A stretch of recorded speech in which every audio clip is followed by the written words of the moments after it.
మిమ్మల్ని ఆశీర్వదిస్తాడు, దేవుడు మిమ్మల్ని దీవిస్తాడు, దేవుడు మీ మీద వజ్రాలు మూట గురిపిస్తాడని చెప్పను. ఎందుకనంటే నువ్వు రావటమే ఆలస్యం. యేసన్న గారు విమానం ఎక్కిండట కొత్తలో. విమానం ఎక్కితే వాళ్ళు వచ్చి సార్ మీల్స్ చేస్తారు, భోజనం చేస్తారంటే వాంబు దానికి ఎంత ఇద్దో ఏమో, నాకు వద్దులే అని ఉపవాసం ఉన్నాడట. మధ్యాహ్నం పూట వచ్చి అడిగారట, సార్ అన్నం తింటారంటే నాకు వద్దని చెప్పిన కదా అన్నాడట. అయితే పక్కన వాళ్ళు అన్నారట, మరి మనం దిగే టైం అయింది, మీరు ఇవాళ భోజనమే చేయలేదు ఎందుకు సార్, ఏమైనా ఉపవాసం ఉంటాడు? అబ్బే అట్లాంటిది ఏమీ లేదు, నేను తెలివి తక్కువ ఉన్నా, విమానం ఎక్కడానికి అంత బిల్లు వేసారంటే భోజనం అంటే ఇంకెంత ఎత్తరో ఏమో. కాదు సార్, మీరు ఎప్పుడైతే ఎక్కారో, మీరు ఎప్పుడైతే టికెట్ తీసుకున్నారో దాంట్లో భోజనానికి కూడా డబ్బులు కట్ అయిపోయినాయి, మీరు ఫ్రీగానే ఫ్రీగా భోజనం చేయొచ్చా? అమ్మ అట్లయితే 3 సార్లు తిందునే, నాకు ఈ చిన్న విషయం తెలియదే. అంటే నువ్వు ఎప్పుడైతే ఇక్కడికి వచ్చినవో నిన్ను ఆశీర్వదించే పని ఎవరిది? నిన్ను బలపరిచే పని ఎవరిది? నిన్ను డెవలప్ చేసే పని ఎవరిది? ఆయన ఏమన్నా నా నీతిని నా రాజ్యాన్ని మొదట, తర్వాత నీ కన్నెత్తనన్నాడు అయ్యాను. మన దానికోసం ప్రభు నాకు దర్శనాలు చూపెట్టిండు, అమ్మ దేవుడిని కొడుకుని ఇవ్వబోతుంది, ఇవన్నీ అవసరమా? నువ్వు ఆయన సన్నిధికి వస్తాడు, నీకేది కావాలనో ఎత్తడయ్యాడా, మళ్ళీ వాటి కోసం ఎందుకు ప్రత్యేకంగా ఏడవటం? నువ్వు ఏడవలసింది దేనికోసం అంటే పరలోక రాజ్యం కోసం. గట్టిగా సభలు గుడి సూత్రం. హల్లెలూయా. భక్తి చేయాల్సింది వాటి కోసం, పరలోక రాజ్యం కోసం చేయాలి. ఈ సంబంధమైన వాటి కోసం అయితే నువ్వు ప్రార్థన రాకపోతే మంచిది, నువ్వు రాకపోతే ఇంకా మంచిది. ఏది రోగాల కోసం, అయ్యా ఏ నొప్పి లేస్తుందయ్యా, ఏ నొప్పి లేస్తుంది, నాకు ఏ నొప్పి లేదు, తగ్గితే వస్తా లేకపోతే రాను, ఇంక నీలాంటి దాన్ని పెట్టుకోవాలా. స్తోత్రం చెప్పండి. ఆయన శిల రక్తం చిందించింది దేనికోసం? మీకు ఒక మంచి మాట చెప్తాను. ఒక రోజున మనం అందరం ఎవరు ఎదురు నిలబడాలా? తండ్రి అయిన దేవుని ఎదురు నిలబడే రోజు ఒక రోజు ఉన్నది. అది నిలబెట్టే పని సేవకుడిది. అది పెద్ద పోరాటం అండి. మీలో అనేకులు సేవకులు కాకనని బైబిల్ వాక్యం చెబుతుంది. ఒకవేళ అయితేనే మీరు చచ్చిరి. సేవకుడు అంటే ఆశామాసి కాదు, సేవకుడు అంటే మాటలు కాదు, సేవకుడు అంటే నోటి మాట కాదు, సేవకుడు అంటే అదేదో పదవి కాదు, లేకపోతే ఉద్యోగం కాదు. సేవకుడు అంటే సచ్చినోడు, అన్నీ చంపుకుంటాడు, కోపాన్ని, ద్వేషాన్ని, అహంకారాన్ని అన్నీ చంపుకొని ప్రభు కోసం హతసాక్ష్యం మారేవాడు సేవకుడు. దేనికోసం సేవకు వచ్చిండు? ఒక ధనం కోసం కాదు, వ్యాపారం కోసం కాదు, ఉద్యోగం కోసం కాదు, లేకపోతే ఇంకేదైనా డబ్బులు వస్తాయని కాదు, అందరూ అనుకున్నట్టుగా ఇతర దేశాల నుంచి వస్తున్నాయని కాదు. ఎవడు ఇచ్చేటోడు ఉన్నాడు, చచ్చేటోడు ఉన్నాడు, వాడు మాత్రం ఊరు మొత్తం ఊదుతాడు, ఇలా ఒకటే వత్తనే అని. ఒక చోట భోజనం చేయడానికి ప్రార్థన అయిపోయింది, భోజనం చేసిన బయటకు వచ్చి చేయి కడుక్కుంటున్నా. అది పెరుగన్నం తింటే కొంచెం చేతికి అంటేనే కడుక్కుంటున్నా. అది చేయి కడుక్కుంటుంటే ఎదురుగా ఉన్నాడు, అంటాడుగా తినడానికే వచ్చిండు నాకెరకే అంటుండు. నేనా? అయ్యగారు నా కోసం రొయ్యలు తీసుకొచ్చిండు, చేపలు తెచ్చిండు, ఇంత పచ్చి పులుసుతో తిన్నా. నేను బతికే తిండి కోసం కాదు, నేనని కాదు, సేవకుడు బతికేది తన కోసం కాదు. ప్రతి మనిషిని దేవుని ఎదుట నిలబెట్టాలి, దానికోసం బతుకుతాడు. ఒక కొడుకు చచ్చిపోయిన బాధ ఉండదండి, ఒక విశ్వాసి ప్రార్థన రాకపోతే ఏడుతుందండి. ఒక కొడుకు చచ్చిపోయినా ఏడవాడు, పోతే ఏడిపోతాడు. ఒక విశ్వాసి చచ్చిపోతే పరలోక రాజ్యం మోగబోద్ది. ఒక విశ్వాసి రక్షణ పొందితే పరలోక రాజ్యం ఎంత సంతోషం. దేవదూతలతో దేవుడు సంబరపడిపోతాడట. అంటే దేవుడు నీకు ఎంత విలువిస్తుండు. నీకోసం దేవుడు తన సేవకుని ఎంపిక చేసుకొని తన సేవకు నడిపించి ప్రాంతంలో నిలబెట్టి పని జరిగిస్తూ ఉన్నారు. కానీ ఒకడు మాత్రం గుర్తుపెట్టుకో, ఈ లోకంలో మనం ఎక్కువ కాలం బతికేది లేదు. రోజులు గడుస్తూనే ఉన్నాయి, ఒకళ్ళ ముందు ఒకళ్ళు వెనకాల పోతూనే ఉన్నారు, కాలం ముందుకు వెళ్ళిపోతూనే ఉంది, ప్రభు రాకడ సూచనలు జరుగుతూనే ఉన్నాయి. బ్యాంకాకులో ఇంచుమించుగా కొన్ని వందల శవాలు, నిన్ననో భూకంపం వచ్చిందిగా, మొన్న వచ్చిన భూకంపాన్ని కొన్ని వందల శవాలు మురిగిపోయి కంపు వాసన కొడుతున్నాయి. థాయిలాండ్ కంపు వాసన కొడుతున్న శవాలు దొరకట్లేదు. మనం అడిగైతే ఎడిపోతామో తెలియదు, ఎక్కడ పోతామో తెలియదు, ఏ చోట రాలిపోతామో తెలియదు, ఎక్కడ గుండె ఆగిపోతుందో తెలియదు, ఏ విధంగా మనిషి ప్రాణం పోతుందో తెలియదు, ఎప్పుడైనా రాకడో తెలియదు. ఇంకా లోక సంబంధమైన ఐహిక విచారాలతోటి కళ్ళగనుకుంటా కూర్చుంటా, లోక సంబంధమైన వాటి కొరకు ప్రాకులాడటం మాని దేవుని ఎదుటి నిలబడటానికి నువ్వు సిద్ధపరచుకోవాలి. దేవుని ఎదుటి నిలబడటానికి నీ ఆత్మను సిద్ధపరచుకోవాలి. మీరు ఉదయకాలం వచ్చి ఉంటే చాలా విషయాలు తెలుసుకునేవాళ్ళు.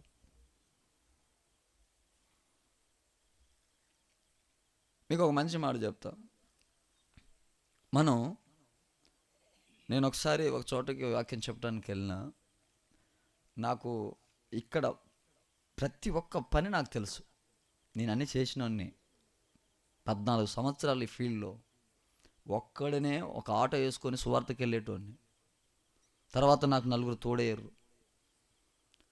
ఒక ఆటోకి వెళ్ళి గడపారు తీసుకొని, ఆటో ఎక్కడ పంచర్ అయితే అక్కడ సువార్త, ఆటోలో ఎక్కడ పెట్రోల్ అయిపోతే అక్కడ సువార్త, డీజిల్ అయిపోతే దాన్ని తోసుకుంటూ పోయేది డొక్క ఆటో. అది బోధ అంటే వెనకాల దోమల మంది కొట్టవసరం లే, అది ఉండి సరిపోద్ది, మొత్తం కమ్మిపోద్ది అనమాట. అట్లాంటి ఆటో మా ఆటో. కాలు పెడితే సరాసరిగా కిందికే పోద్ది తప్పి దాంట్లో అయితే ఉండదు. యానో కూడా చూసి పెట్టుకోవాలా, ఒక వైపును ఊక్కుండా పోతుంది ఆటో.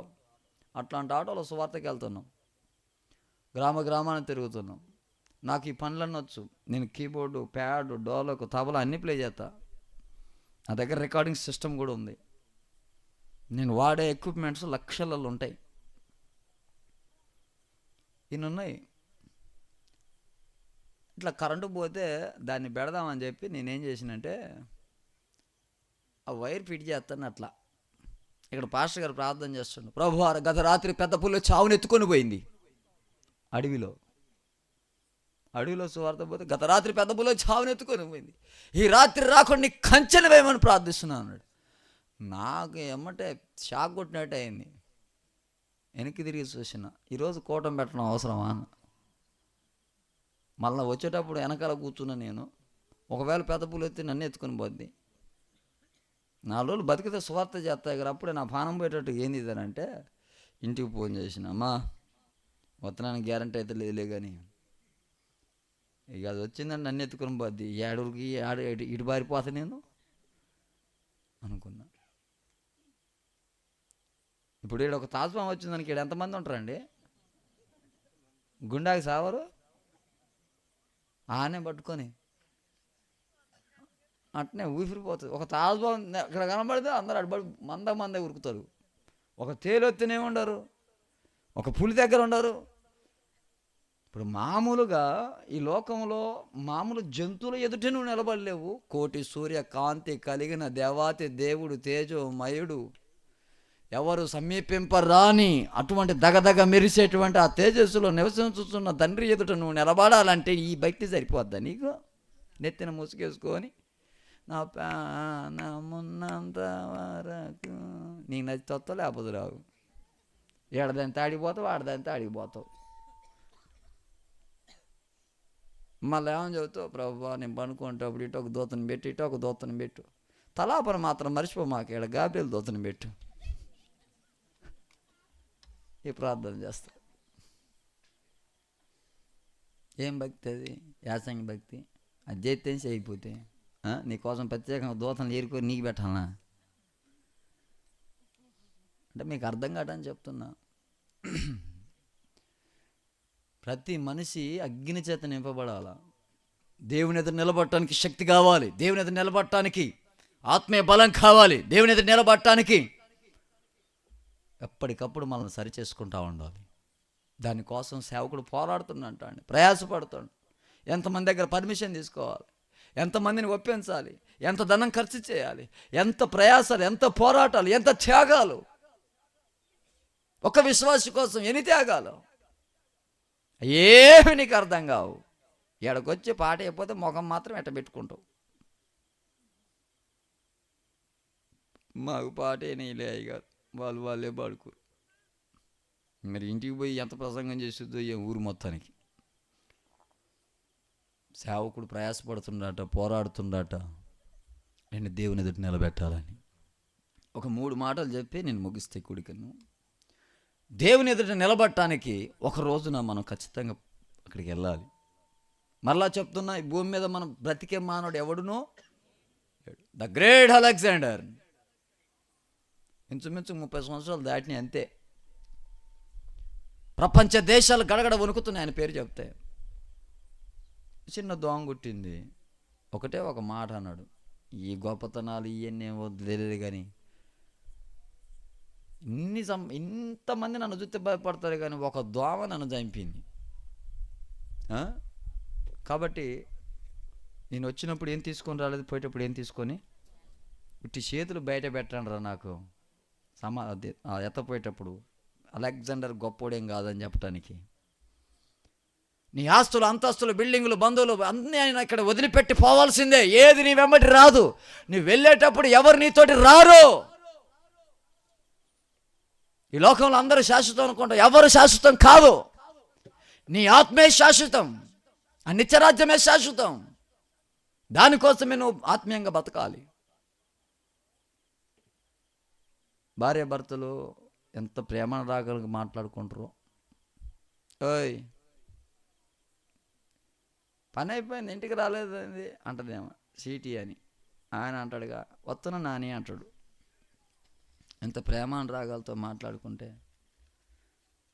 భర్త చచ్చిపోతే లేకపోతే భార్య చనిపోతే భార్య అంటది కదా, నాతో మా ఆయనతో పాటు నన్ను కూడా బొందలు పెట్టను అంటది. బొంద దేశపోయి ఆయనతో పాటు ఆయన పక్కన ఏమైనా పెడతారా?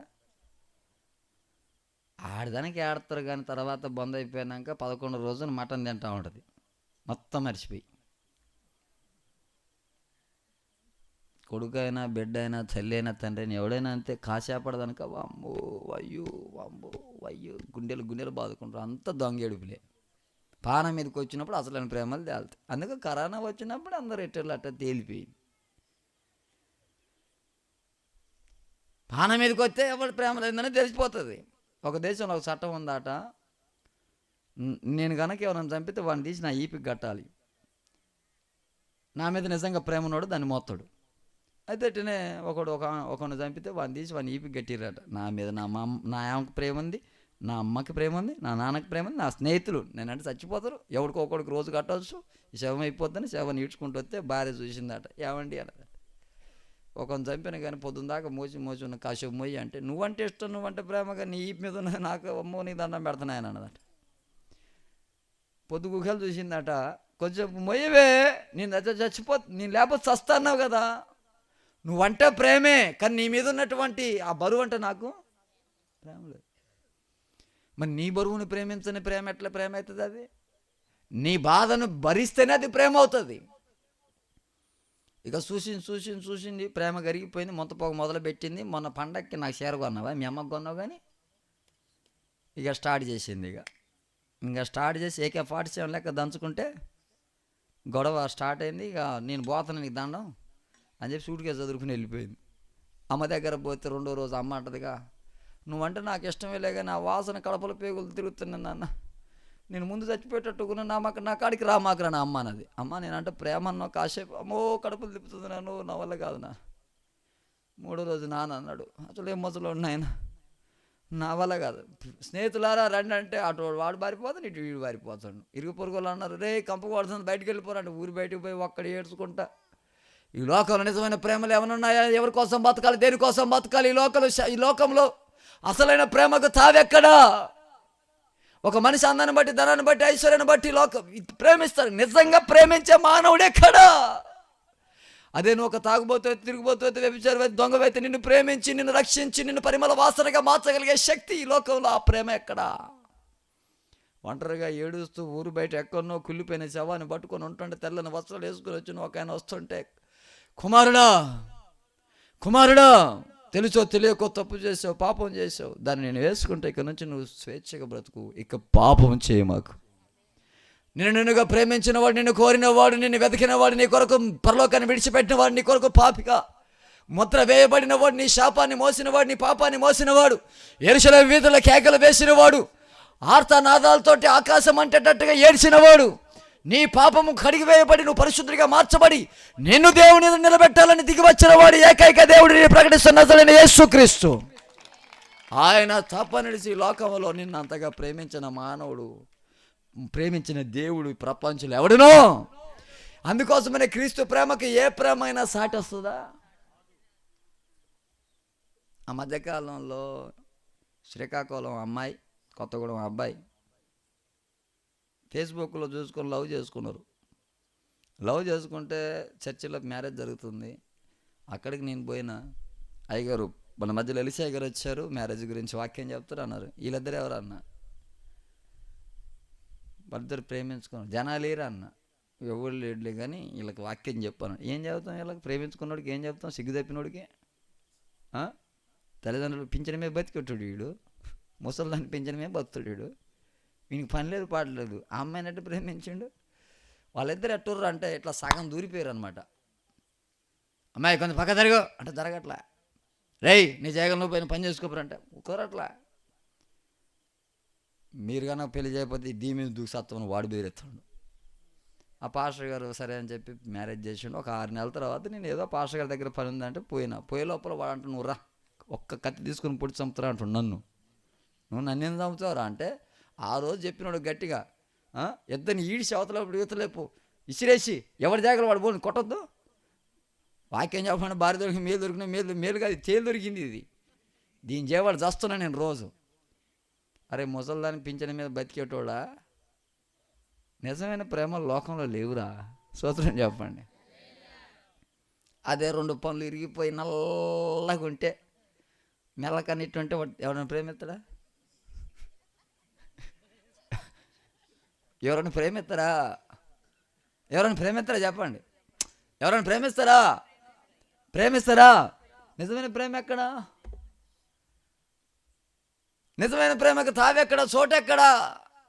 ధనాన్ని చూసో, అందాన్ని చూసో, ఉద్యోగం చూసో, వ్యాపారం చూసో, పలుకుబడిని చూసో, పేరుని చూసో, ప్రఖ్యాతిని చూసో, హోదాను చూసో, దేని చూసో ప్రేమ ప్రేమ ప్రేమ. ఓ నువ్వు లేకపోతే నాయన ఎదరబట్టట్లేదు. గాలి మందంతా కూడింది. స్తోత్రం చెప్పండి. ఒక్కొక్కరు చూస్తే ఒళ్ళు మండిపోద్ది అసలు. అందుకోసం యేసుక్రీస్తు ప్రభువు వారు చెప్తున్న మాట, ఈ లోకం శాశ్వతమైంది కాదు. నిన్ను దేవుని ఎదుట నిలబెట్టాలని ప్రభు ఈ లోకానికి వచ్చాను. నిన్ను సేవకుడిని అప్పచెప్పిండు. గట్టిగా దేనికి స్తోత్రం చెప్తారా? కొంచెం గట్టిగా స్తోత్రం చెప్తారా? అయితే దేవుని ఎదుట మనం నిలబడాలి. సబ్జెక్ట్ ఏంటంటే, మనం ఒక రోజున దేవుని ఎదుట కోటి సూర్యకాంతుల కంటే తేజస్సు కలిగిన దేవుని ఎదుట నువ్వు నేను మనం అందరం నిలబడాలి. నిలబడటానికి మన ఆత్మీయను సిద్ధపరచుకోవటానికి 3 మాటలు చెప్పి ముగించే ప్రయత్నం చేస్తాం. మొదటిది యెహెజ్కేలు గ్రంథం 8వ అధ్యాయం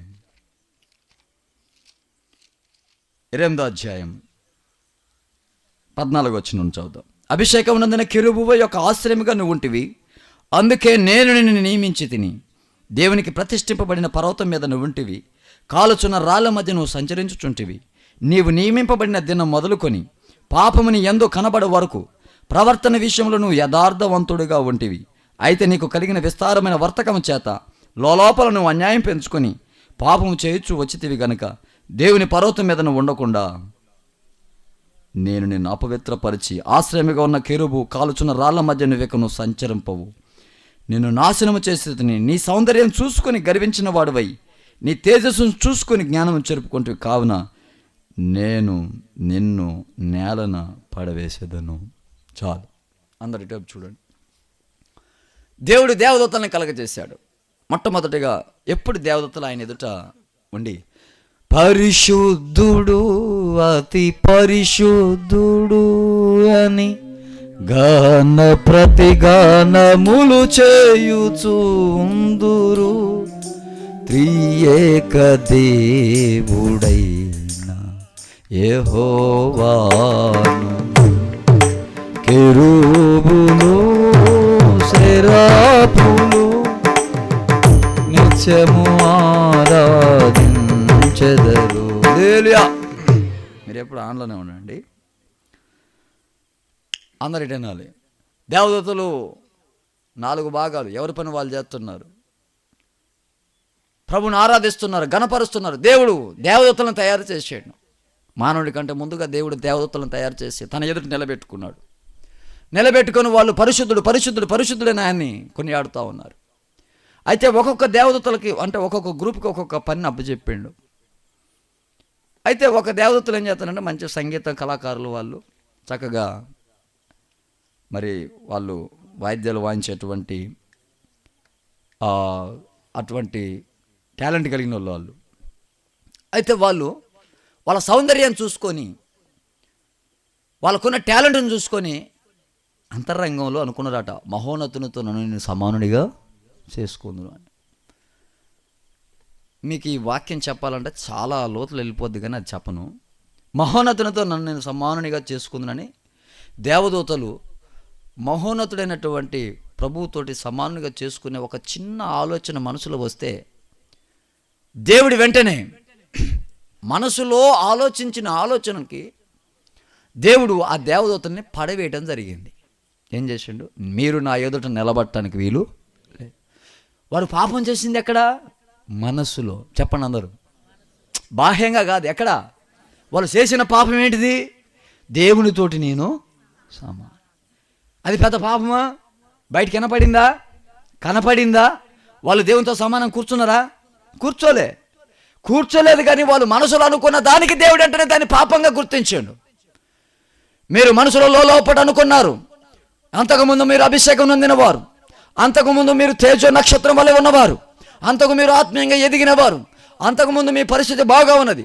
కానీ లోపల మీరు పెంచుకున్నటువంటి అన్యాయము చేత పాపాన్ని, ఒక ఆలోచన మీ అంతరంగంలో ఉందే, ఆ లోపట ఉన్న పాపం మీ యందు కనపడేంత వరకు మీరు బాగానే ఉన్నారు. పాపం ఎప్పుడైతే కనపడిందో మీరు నా ఎదుట నిలబడటానికి వీలు లేదు. వాళ్ళని పడవేయడం జరిగింది. దేవదూతలు దేవుని ఎదుట నిలబడపోవడం గల కారణం ఏంటంటే అంతరంగంలో పాపం. వాళ్ళు చేసిన పెద్ద పాపం ఏమీ లేదని మనం అనుకోవచ్చు. వాళ్ళు అనుకోవడమే పెద్ద పాపం అని దేవుడు వాళ్ళని పడేసాడు. యేసుక్రీస్తు ప్రభుల వారు ఒకటే ఒక మాట చెప్పును, ఒక స్త్రీని మోహపు చూపుతో చూచినప్పుడు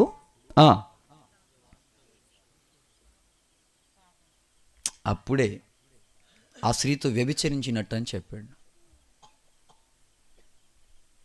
యేసుక్రీస్తు పాపం విషయమై ఎంత లోతుగా చెప్పిండంటే ఆ మాట,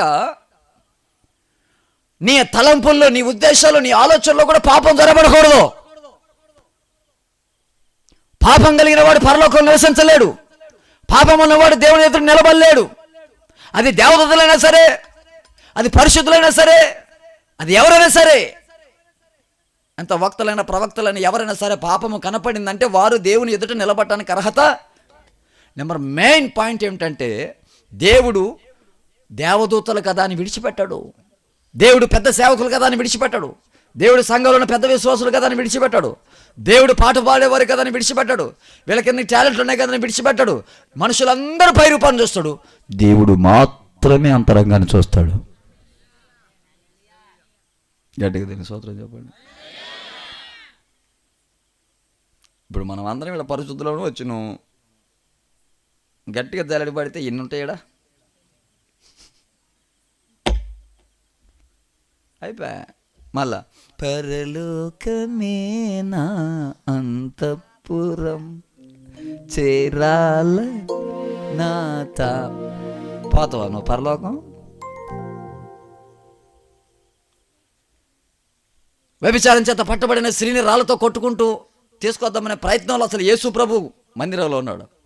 మందిరంలోనే యేసు ప్రభు దగ్గరికి తీసుకొచ్చే ప్రయత్నంలో వాళ్ళు చిన్నపిల్లలు మొదలుకొని పండు ముసలాడు వరకు అందరూ పట్టుకొని వచ్చారు. వచ్చినప్పుడు యేసుక్రీస్తు ప్రభుల వారు మందిరంలో ఉన్నారు. కొంతమందితో మాట్లాడుతుండే, బోధకుడా, ఇది వ్యభిచారం చేత పట్టబడింది, మా ధర్మశాస్త్రం దీన్ని రాళ్ళు తీసుకొని కొట్టి చంపమని చెప్పింది. నువ్వు కాపాడుతావంట కదా, ఎలా కాపాడుతావు అని అడిగితే యేసుప్రభు అన్నాడు, నేలకి తల వంచి అలా అన్నాడు. వాళ్ళు అప్పుడే నాగొద్దు, చెప్పు చిన్నపిల్లడు మొదలుకొని పండు ముసలాడు వరకు అందరూ అడుగుతున్నారు రాట. అప్పుడు యేసుప్రభు అన్నాడు, మీలో పాపము చేయనివాడెవడు, లేనివాడెవడు మొట్టమొదటి పెట్టి రాయ అమ్మాయి మీద వేయండి, ఆ తర్వాత వేయండి అన్నాడు. అంటే రాళ్ళు పట్టుకున్న వాళ్ళందరూ ఎవరు? కాదు, పరిశుద్ధులు. కాబట్టి రాయి పెట్టారు. వాళ్ళ దృష్టిలో ఆమె దొరికింది కాబట్టి దొంగ. పాపం వాడు రాయి పట్టుకొని ఏంటి మొట్టమొదటి రాయనగానే ఇప్పుడు తేలుతుంది. ఇక ఒక్కొక్కడు వచ్చినాడు చిన్నపిల్లోడు ఫస్ట్, రే బుడ్డడా ఇలాంటిది ఏదో ఉండదా నేను పట్టుకొచ్చాను రా, నువ్వు నిలబడరా అంటే వాడు రాయి పట్టుకొని నిలబడ్డాడు. నిలబడగానే యేసుప్రభు ఎదురు నిలబడగానే వాడు ఏడాడు అబద్ధాలాడి, చిన్నపిల్లలే దైవ స్వరూపాలు అంటారు కదా, పాల ప్యాకెట్ వాడు వచ్చి పాలిచ్చిపోతుంటే వీడేం చెప్పిండేమో ఆ కొంప పారిపోయింది. దానికి వీడు రాయి పట్టుకొని నిలబడి అటు చూసినప్పుడు పాలోడు చేయబట్టి ఇల్లు ఆరిపోయింది కదా, అది కనపడదు వీడికి. ఇటు రాయి పట్టుకొని బయటికి వెళ్ళిపోయిండు. ఆ తర్వాత ఏమైనా పిల్లగాని పిలిచారు, అదే నువ్వు టిక్కు టక్కుని తయారై కాలేజీ పోతా ఉంటావు, ఎప్పుడు నువ్వు ఇట్టా చూసినోడు కాదు, శుభ్రమైనోడివి, చాలా ముద్దుగుండేటోడివి, బొద్దుగుండేటోడివి, నువ్వు నీతిమంతుడివి, యథార్థవంతుడివి, నీలో పాపం మాకు అసలే కనపడలేదురా, నువ్వేరా రాయి అని వాడికి ఇస్తే వాడిని చేసిన రాయి పట్టుకుని ఎంత ఇద్దే అని చెప్పి ఎట్ట పట్టుకున్నాడు. వీడు బస్సు ఎక్కేంతవరకు వీడు భాగవతం మనకు తెలుసు, బస్సు ఎక్కినాక వీడు భాగవతం అక్కడ కనబడుతుంది. వాడేం చేసిండు, అమ్మో నేనేది నాయను అని చెప్పి వాడు పక్కన పోయాడు. తర్వాత ఒక్కొక్కడు అందరు పక్కకి వెళ్ళిపోతూనే ఉన్నారు. ఈ లోపల పెద్దోడు ముసలోడు పంచ కట్టుకొని పంచ పైకేసి నేను ఎత్తరా రాయి అని చెప్పి ఆడుకొచ్చిండు. వీడు అప్పటితనక ముసలితనం తనక సెకండ్ సెటప్ని మెయింటైన్ చేస్తుండే. వీడు ఆ సంగతి ముసలితనం తెలియదు, ఊళ్ళో తెలియదు. ఇప్పుడు రాయి తీసుకొని కొడితే ఎవరిని కొట్టాలా అని కొట్టాలా. వీడు కూడా రాయి పడుకొని బయటికి వెళ్ళిపోయాడు. అంటే అక్కడ రాయబడిన మాట ఏంటిదంటే, ప్రతి వాని మనస్సాక్షి గద్దింపబడసాగి అందరు బయటికి వెళ్ళిపోయారట. ఇప్పుడు ఈ అమ్మాయి కదా అనుకుంది, వీళ్ళందరూ నీతిమంతులు అనుకుంది, కానీ అసలు దేవుని ఎదురు నిలబడినప్పుడు బతుకంతా బయటపడదు. ఎవడు నీతిమంతుడు, ఎవడు యథార్థవంతుడు, ఎవడి అంతరంగంలో పాపం లేదు. నటించారు బాగానే ఉంది, అప్పటిదానికి బాగానే మెయింటైన్ చేశారు, అప్పటిదానికి బాగానే ఉంది. రాళ్ళు కూడా పడుకో ఏ చేద్దాం అనుకున్నారు, ఎట్ట కాపాటలో చూద్దాం అనుకున్నారు. కానీ యేసు ప్రభు ఎదురు నిలబడటం అంత సులువైన పని.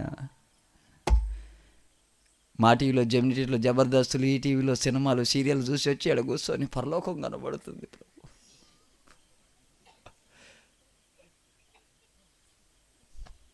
నువ్వు దేవుని ఎదురు నిలబడినప్పుడు ఏం కనపడుద్ది? ఇప్పుడు నీ జబర్దస్త్ కనబడుతుంది. ఇప్పుడు కోడిగుడ్డు దొంగతనం చేసి పరలోకం వచ్చినావు అనుకో, ఆడ నువ్వు అక్కడ నిలబడగానే కోడిగుడ్డు వచ్చి ఉంటుంది. ఆడ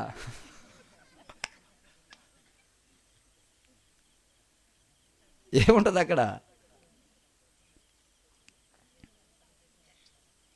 పైకి ఎవరికి అర్థం కాదు, లోపల సంగతి ఏమిటి? మీ వస్త్రమును కాక హృదయాన్ని చీల్చుకోమని చింపుకోమని దేవుని వాక్యం సెలవిస్తుంది. మనుషుడు పై రూపాన్ని లక్ష్య పెడతాడు, దేవుడు అంతరంగాన్ని లక్ష్య పెడతాడు. దేవుడు దేవదూతలను వదిలిపెట్టలేదండి. యేసుప్రభుల వారు ఒక్కటే ఒక మాట, మీలో పాపం లేని వాడు, చెయ్యని వాడు ఎవడో మొట్టమొదటి రాయి అమ్మాయి మీద వేసాడు అన్నాడు. అంతే. అందరూ బయటికి నిలబడి చూస్తున్నారు. ఇప్పుడు పరిస్థితి ఏమిటి? ఇప్పుడు అమ్మాయి వ్యభిచారి, చీకట్లో బతుకు, చితికిన బతుకు, పనికి మాలిన బతుకు. యేసుక్రీస్తు ప్రభుల వారు అంటున్నారు, అమ్మా ఎవరైనా నిన్ను శిక్షించారా? అసలు వండర్ఫుల్ మాట ఏంటంటే, అమ్మాని పిలిచావు ప్రభువా, ఇది ఎవ్వరు పిలువలేని పిలుపు, ఇది ఎన్నడూ వినలేని పలుకు. అమ్మాని పిలిచావు ప్రభువా, ఇది ఎవ్వరు పిలువలేని పిలుపు, ఇది ఎన్నడూ వినలేని పలుకు. నాదు పాపముతో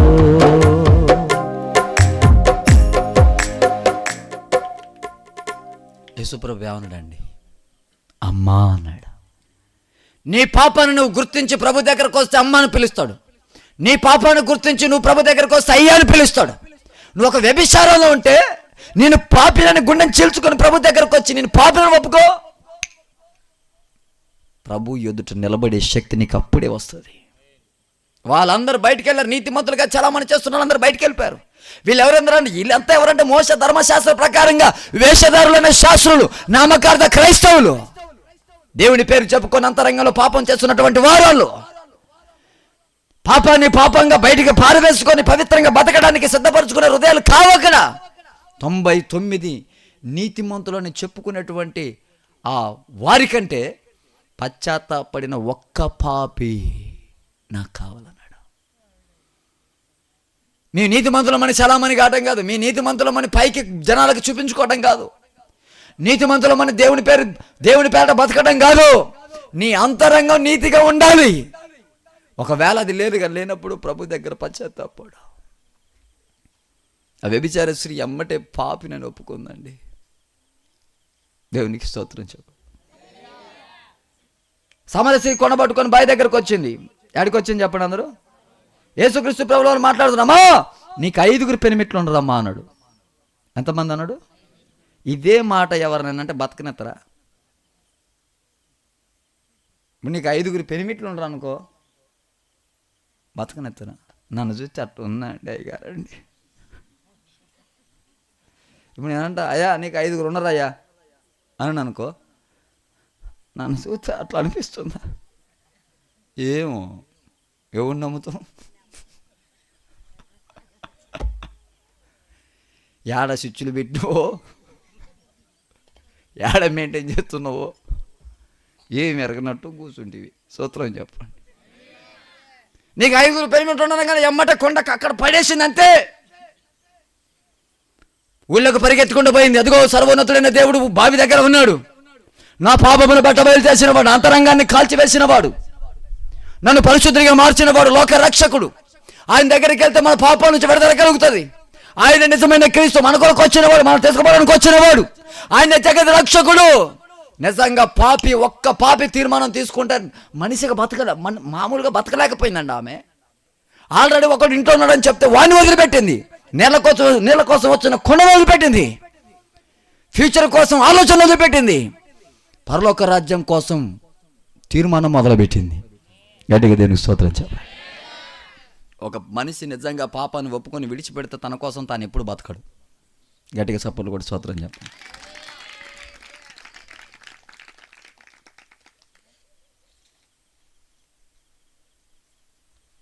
బ్రతుకు మూలమునైనా నా చావు మూలమునైనా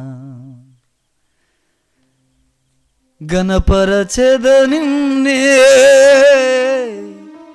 గనుడా నా యేసయ్యా, గనుడా నా యేసయ్యా.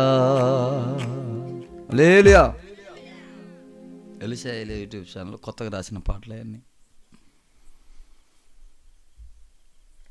మీకు ఒక మాట చెబుతున్నా, ఒకవేళ నువ్వు పాపమని గ్రహిస్తే అక్కడికక్కడే నీ పాపాన్ని ఒప్పుకొని విడిచిపెట్టి పవిత్రంగా మొదలుపెట్టు. నువ్వు చచ్చిపోతే పరలోక రాజ్యం దొరుకుతుంది. నీ దీర్ఘ ప్రార్థనలు, నీ పొడుగు ప్రార్థనలు, నువ్వు ఇచ్చే కానుకలు ఇవన్నీ లెక్కలోకి రావు. నీ అంతరంగం శుద్ధిగా ఉందా లేదా? ఎన్నో కుటుంబాలు నాశనం అయిపోతున్నాయండి. ఎన్నో కుటుంబాలు పతనం అయిపోతున్నాయి. యేసుప్రభుల వారు అంటాడు, నేను లోకమునకు వెలుగు. యోహాను సువార్త 8:12 నన్ను వెంబడించువాడు చీకట్లో నడవక నిత్య జీవపు వెలుగు కలిగి. దేవుని వెంబడించేవాడు దేవుని దగ్గరికి వెళ్ళిపోతాడు. చీకటి బ్రతుకులు చాలా ఉంటాయి.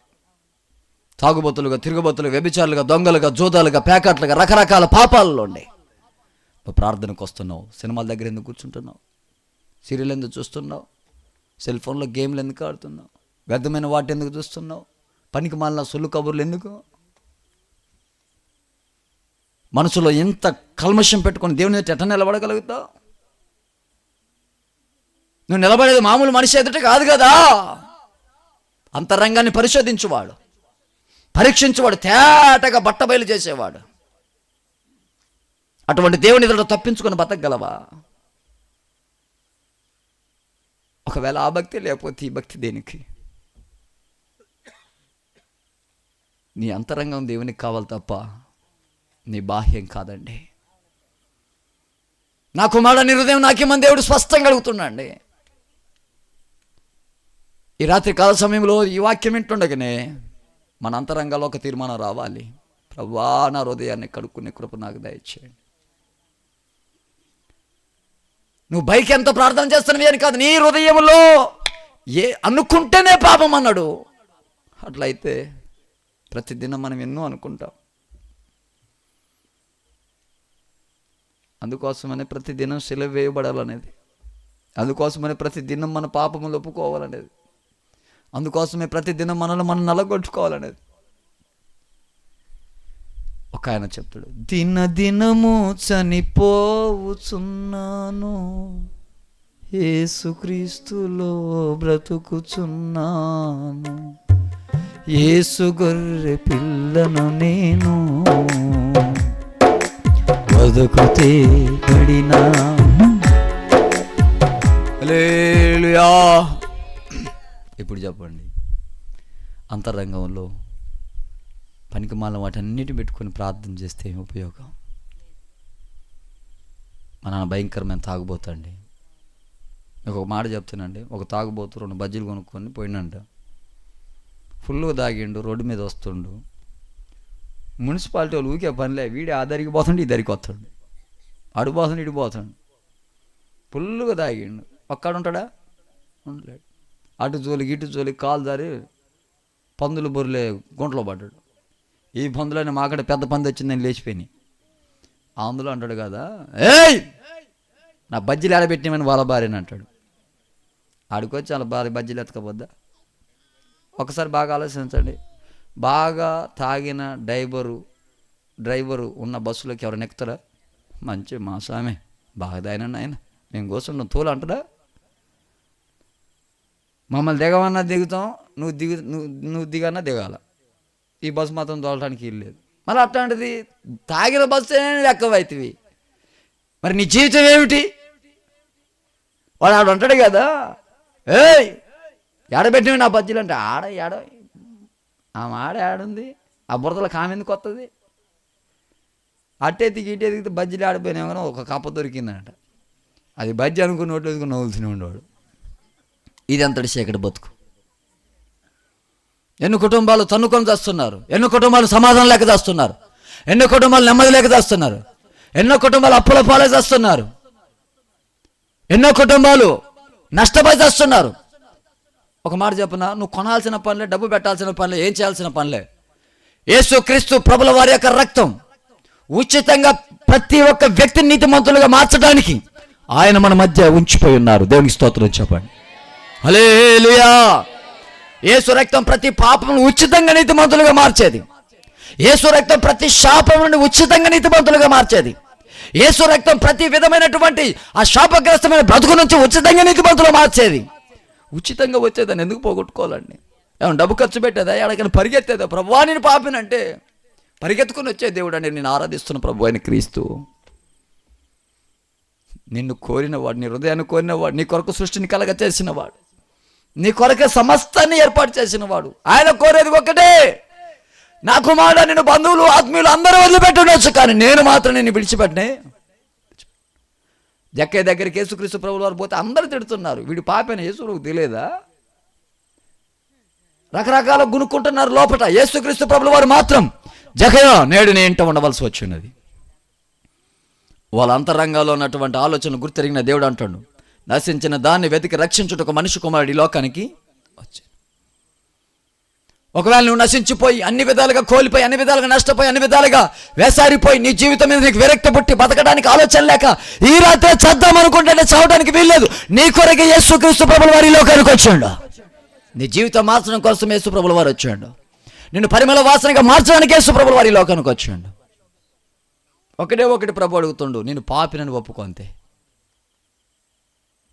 గట్టిగా దేవునికి స్తోత్రం చెప్పండి. అంతరంగంలో ఏముంటుంది చెప్పండి?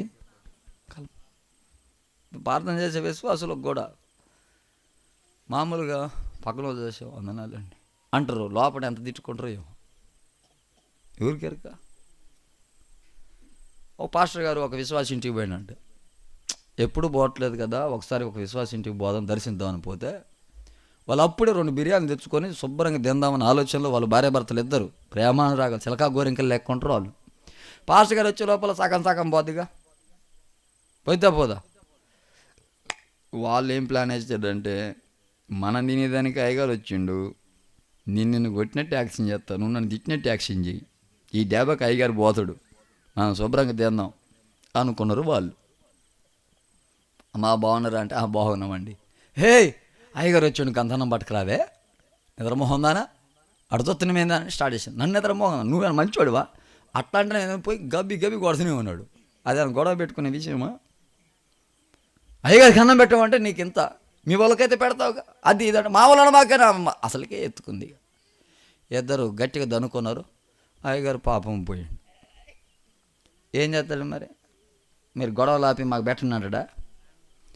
అయ్యగారు పోతే ఈయన అంటాడుగా, కొట్టాలని కొట్టలే కానీ దెబ్బలని తగిలినాయి అంటే, తిట్టాలని తిట్టలే కానీ ఎక్కువేమని తిట్టినా అంటే, అయ్యగారు డోర్ చదివేసి అన్నాడుగా, నేను పోవాలని పోలేదు,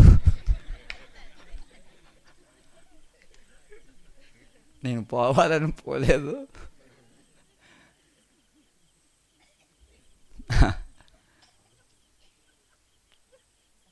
ఒకసారి ఆలోచన చేయండి.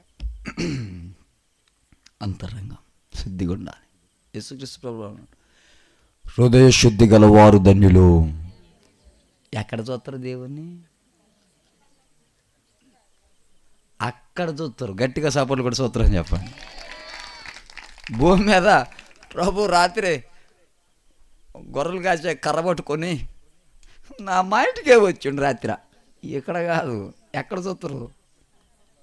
అది హృదయ శుద్ధి గలవారు, హృదయ శుద్ధి గలవారు ధన్యులు, వారు దేవుణ్ణి చూచెదరు. హృదయ శుద్ధి లేని వారు అన్యులు. వాళ్ళు ఏం చూస్తారో మనది లేదు. ఇప్పుడు చెప్పండి, సీరియల్ జోలికి పోతారా? సినిమాల జోలికి పోతారా?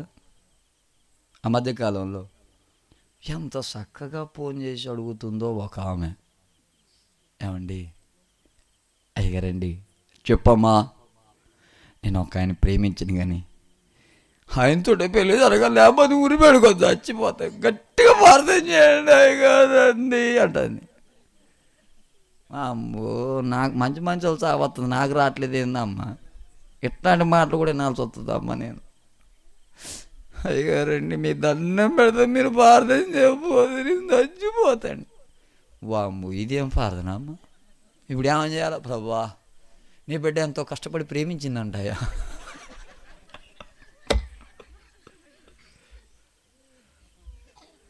ఎన్ని ప్రయాసాలు పడిందో,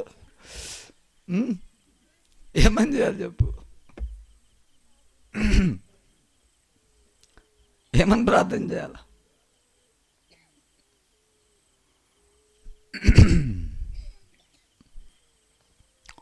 హృదయ శుద్ధి. ఆమేన్. గట్టిగా స్తోత్రం చెప్పండి. చెప్పాలి గట్టిగా. ఏ శుద్ధి చెప్పండి? మీకు ఒక మాట చెప్తా, దీని తర్వాత రెండో అంశం చెప్తా, అందరు జాగ్రత్త వినండి. ఒక తేలు తాబేలు ఉందంట. తాబేలు అటు నుంచి వస్తుంది, తేలు ఇటు నుంచి పోతుంది. తేలు అన్నదంట హాయ్ అన్నదట. దీన్ని తాబేలు కూడా హాయ్ అన్నదంట. హాయ్ చెప్తే ఏం పోయిందని ఇక ఫ్రెండ్షిప్ మొదలైంది. వాట్సాప్ నెంబర్లు మార్చుకున్నారు, ఫేస్బుక్లు ట్విట్టర్లు జోరుగా జాగుతుంది. వీళ్ళ తల్లిదండ్రులను కాఫీలు టీలు, మా అమ్మ నా కొడుకు రాత్రిపూట కూడా ఏమో చదువుతుండే, ఇంతకుముందు చదవలేదు కానీ అమ్మయ్యా ఈ మధ్యకాలంలో ఒకటే చదువుతుండని, ఏమో వాళ్ళ బిడ్డ నా బిడ్డ బాగా చదువుతుందని వాళ్ళు మురిచిపోతారు. వీళ్ళు వాట్సాప్లో చాటింగ్లు మీటింగ్లు జరుగుతున్నాయి. ఒక రోజున తేలు తాబేలు ఒక నిర్ణయానికి వచ్చినట్ట, ఊరు బయట ఈటి దగ్గరికి వస్తే మనం మిగతా విషయాలు మాట్లాడుకోవాలి, అక్కడికి రమ్మంటే వస్తే అక్కడ తేలు అంటుందంట, నువ్వు రాత్రి ఒక మాట అన్నావు, దాన్ని సేవ్ చేసి పెట్టుకున్నాను అంట. ఏమన్నా అంటే, నువ్వు లేకపోతే నేను చచ్చిపోతున్నావు కదా అంటే, ఏదో ఊరికనే అనొద్దు, కరెక్టే అన్నావు, బరాబరే, అది దాన్ని నేనేం తప్పు పట్టట్లేదని అంటే, అట్లా కాదులే కానీ నాకు మంచి భవిష్యత్తు ఉంది, నేను చదువుకోవాలి అది అంటే, అదని కుదరవు, అక్కడ సేవ్ చేసి పెట్టుకున్నా, తేడా వస్తే పోలీస్ స్టేషన్లో పెడతా, నా సంగతి నీకు తెలియదని రెచ్చగొడితే, సరేలే ఇప్పుడు ఏం చేద్దామని అంటే, నేను నీ డిప మీదకి ఎక్కుతా, తాబేలు డిప మీద తేలెక్కుద్దట, యువతలోటి నుంచి అవతలోటికి తీసుకుపోవాలి, తీసుకురావాలి, ఒక కండిషన్ పెట్టుకున్నాయి. అయితే సరేలే అని చెప్పి ఆ తాబేలు ఒక మాట అన్నదంట, నేను యువతలోటి నుంచి అవతలోటికి తీసుకుపోతా కానీ నువ్వెంతైనా తేలివి, నీ కొండలో విషం ఉంటుంది, మరి అది పొరపాటు నా తల తగిలిందంటే నేను ఏట్లనే చచ్చిపోతా, కాబట్టి జాగ్రత్త అని చెప్తే, నాకు మా అమ్మ మా నాన్నే చెప్పలేదు, నువ్వు చెప్తున్నావు నాకు చెప్పడానికే ఇక ఇదానికి వచ్చింది. నువ్వు చెప్తున్నావు నాకు అని చెప్పి సరేలేండి తాబేలు డెబ్బ మీదకి ఎక్కింది. ఆ తాబేలు నీటిలో వెళ్ళిపోతుంది. తేలికి నీళ్ళు తగులుతుంటే కొంచెం కొంచెం అటెగరా ఇటెగరా ఎగురుతుంటే తాబేలు భయం వేస్తుంది, ఆ కొండ ఆడ తగులుద్దోనని. అదేమో కొండకెళ్ళి వస్తుంది, వాంబు ఈ కొండ ఆడ తగిలేటట్టు ఉందని చెప్పి తలకాయ వాంబు ఒడ్డు దొరకగానే పారిపోదామని తాబేలు, సంతోషం కోసం తేలు. కానీ ఒడ్డు దగ్గరకు వస్తున్నప్పుడు గద వణికిపోతుంది తాబేలు. ఇది రావడం ఆలస్యం, నాయన నా జాగ్రత్తని వెళ్ళిపోతా అనుకుంటుంది. కానీ పాపం పోనెత్తదా? ఒక్కసారి బంధించిందంటే ఊపిరి పోవాలి కానీ విడిచిపెట్టదు. దగ్గరికి పోయేటప్పుడు వేసి కోడితే తలకి తగిలింది. అది తలకాయ పైకెత్తి అంటదంట, కాటేనన్నావు కాటేసావు, కాటేయటం నా నైజం కాదంటాం. ఎవడతారు? పాపం పరిపక్వమై మరణాన్ని కంటం దాని నైజం. నువ్వు వ్యభిచారంలో ఉన్నవా, పతనం అయిపోవడం నైజం. తాగులో ఉన్నవా, పతనం అయిపోవడం నైజం. జోదంలో ఉన్నవా, పతనం అయిపోవడం నైజం. ఎవరికి తెలియకోకుండా అక్రమ సంబంధాలు బతుకుతున్నావా, కథం. నీ బతుకు శాపాలు నీ పిల్లలకు వస్తుంది. ఎందుకో నా ప్రభు ఈ రాత్రి మాట్లాడుతుండు. నీ పాపమును ఒప్పుకొని విడిచిపెడితే కనికరం కలిగిన దేవుడు, నమ్మదగిన దేవుడు, ప్రతి పాపమును రక్షించే దేవుడు. ఆయన దగ్గర రావడానికి ఇష్టపడుతున్నావా? పాములు చుట్టాడు ఊరు మధ్యలో పాములు ఆడిస్తూ ఉన్నంట. కొండ శిలను తీసుకొచ్చి ఆ కొండ శిల చుట్టూ తిరుగుతుంటే అందరు సప్పట్లు కొడుతుంటే డబ్బులు ఎత్తుంటే రోజులు గడిచిపోతున్నాయి.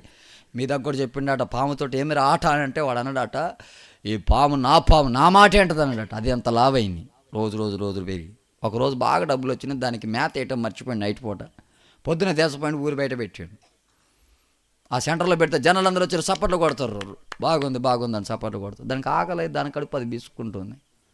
యజమానులు అంటే ఇష్టమే, రోజు ఆహారం పెడుతుంది కాబట్టి. అది పైకి ఎక్కినప్పుడు చుట్టుకుంది కదా, దాని కడుపు కొంచెం దండిగా అనిపించింది. దాని కడుపులో ఉన్న ఆకలిని చంపుకోవడానికి దాని కడుపును అది బీసుకుంటుంది. మధ్యలో వీడు చెవుల నుంచి రక్తం వస్తుంది, ముక్కుల నుంచి రక్తం వస్తుంది, నోట్ల నుంచి రక్తం వస్తుంది. వీడికి అర్థమైపోతుంది, నేను పెంచింది పామును కాదు పాపాన్ని అని. పాపంతో నువ్వు సావాసం చేస్తే ఒకరోజు నీకు అదే గతి పట్టుద్ది. పాపంతో నువ్వు సావాసం చేస్తే ఒకరోజు నీకు ఇదే గతి పట్టుద్ది. విడిచిపోయి రాత్రి జీవితం ఆశీర్వాదకరంగా మారుతుంది. లేదా ఒక్కరోజు చూస్తుంటే నీ ప్రాణాలు పోతాయి. ఏం తీర్మానం చేస్తావు?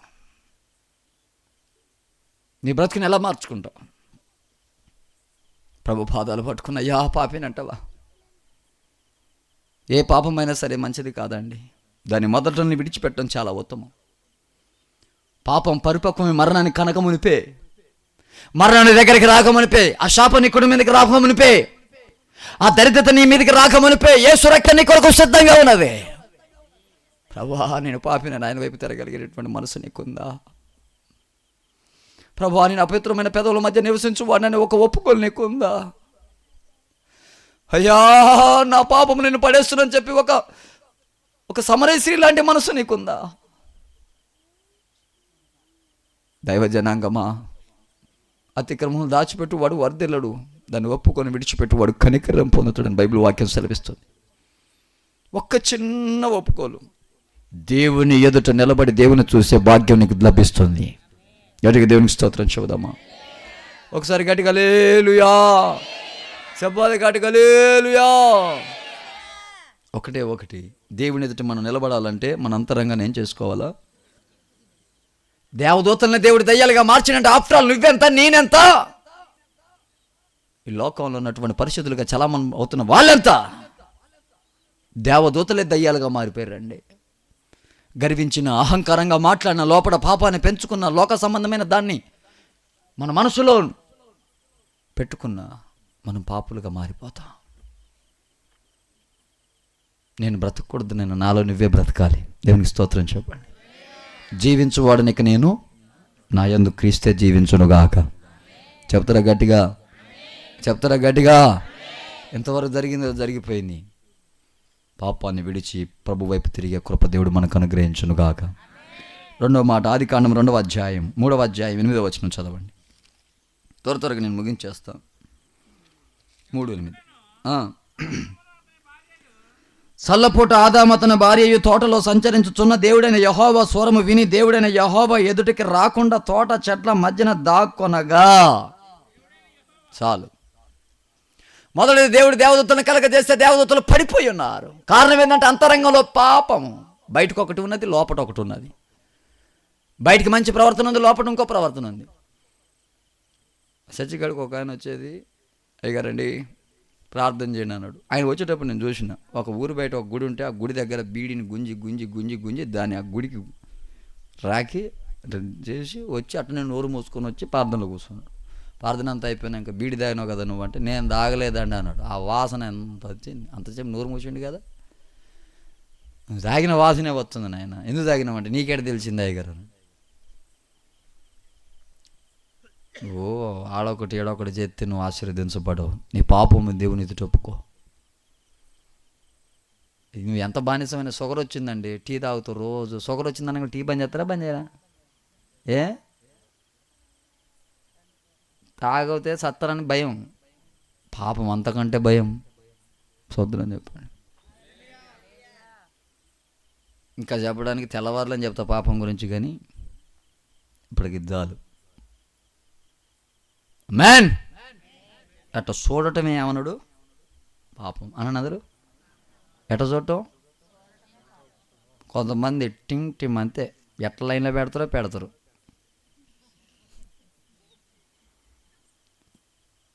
ఒక చోటకి, అది బయట చెప్పకూడదు కానీ చెప్తున్నా, ఒక చోటకి నాకు రూమ్ ఇచ్చారు, వాక్యం చెప్పడానికి వెళ్తున్నా. అయిపోయింది వాక్యం అయిపోయినాక నా ఏమిటో కుర్రోడు వచ్చిండు. కుర్రోడు రాగానే గది ఇచ్చారు. గదిలోకి వెళ్ళిన ఒక హోటల్లోకి, వాడు నా ఏమిటి ఉండి నా కుమారుడా అన్నాడు. ఏంద్రా అన్న, నీకు ఇంకా పెళ్లి కాలే నా కుమారుడు అన్నాడు.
మన శాపానికి గురైపోతే నేను పోయినా ఏందిరా అంటే, నా తప్పేలేదు కానీ మా అయ్యగారు అసలే మంచోడు కాదండి. 20 ఏళ్ళు కష్టపడి సేవ చేసి ఈనంద పడి కాపాడుకున్న సంఘం అది. వాడు ఒక మాట వీడొక మాట, తాగుబోతులు కూడా తిడుతుంటే పడుతున్నావురా మేము. మొన్న వచ్చిన లేదు, నీ చూపును ప్రవర్తన నీ అదుపులో పెట్టుకోకుండా ఇంత పాడుబడి పని చేస్తావు నువ్వు అని గట్టి కడితే వాడు ఎమ్మటి ఏడ్చుకుంటా. మళ్ళీ దేవుడు నన్ను క్షమిస్తాడంటావా, దేవుడు నన్ను క్షమిస్తాడంటావా? ఎందుకు క్షమించాడురా? నువ్వు పాపాన్ని ఒప్పుకొని విడిచిపెట్టి ప్రభు కోసం నిలబడితే ఖచ్చితంగా ప్రభు నీ పక్షాన ఉంటాడు. గట్టిగా దేవునికి స్తోత్రం చెప్పండి. లోకం నిన్ను తొక్కివేయచ్చు, లోకం నిన్ను ఎన్ని మాటలు మాట్లాడచ్చు. నువ్వు ఒప్పుకొని విడిచిపెట్టడం దేవునికి కావాలా? జరిగిందేదో పోనీ, ఇప్పుడు జరగాల్సిన దాని గురించి ఆలోచించు. మొదటిది నీ అంతరంగం శుద్ధిగా ఉండాలి. గట్టిగా దేవునికి స్తోత్రం చెప్పండి. కొంచెం గట్టిగా లేలు చెప్తారా? రెండవది, ఆదాము దగ్గరికి వచ్చిండు. ఆదాముని ఎంతో ప్రేమతో చేతులతో చేసుకున్నాడు. నేను ఒక పాట రాసిన, కల్వరి కేకలు నా కొరకై అల్లాడిన దేహం ఆత్మకై ప్రవహించే రక్తం పరమునకై కన్నీరు విడచితివా దేవా కలవరముందితివా.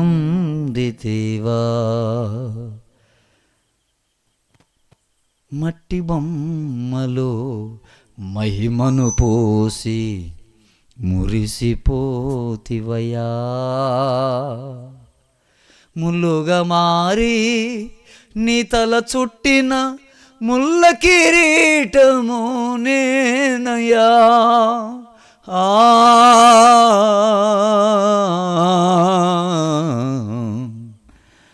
బాధను మరచితివా,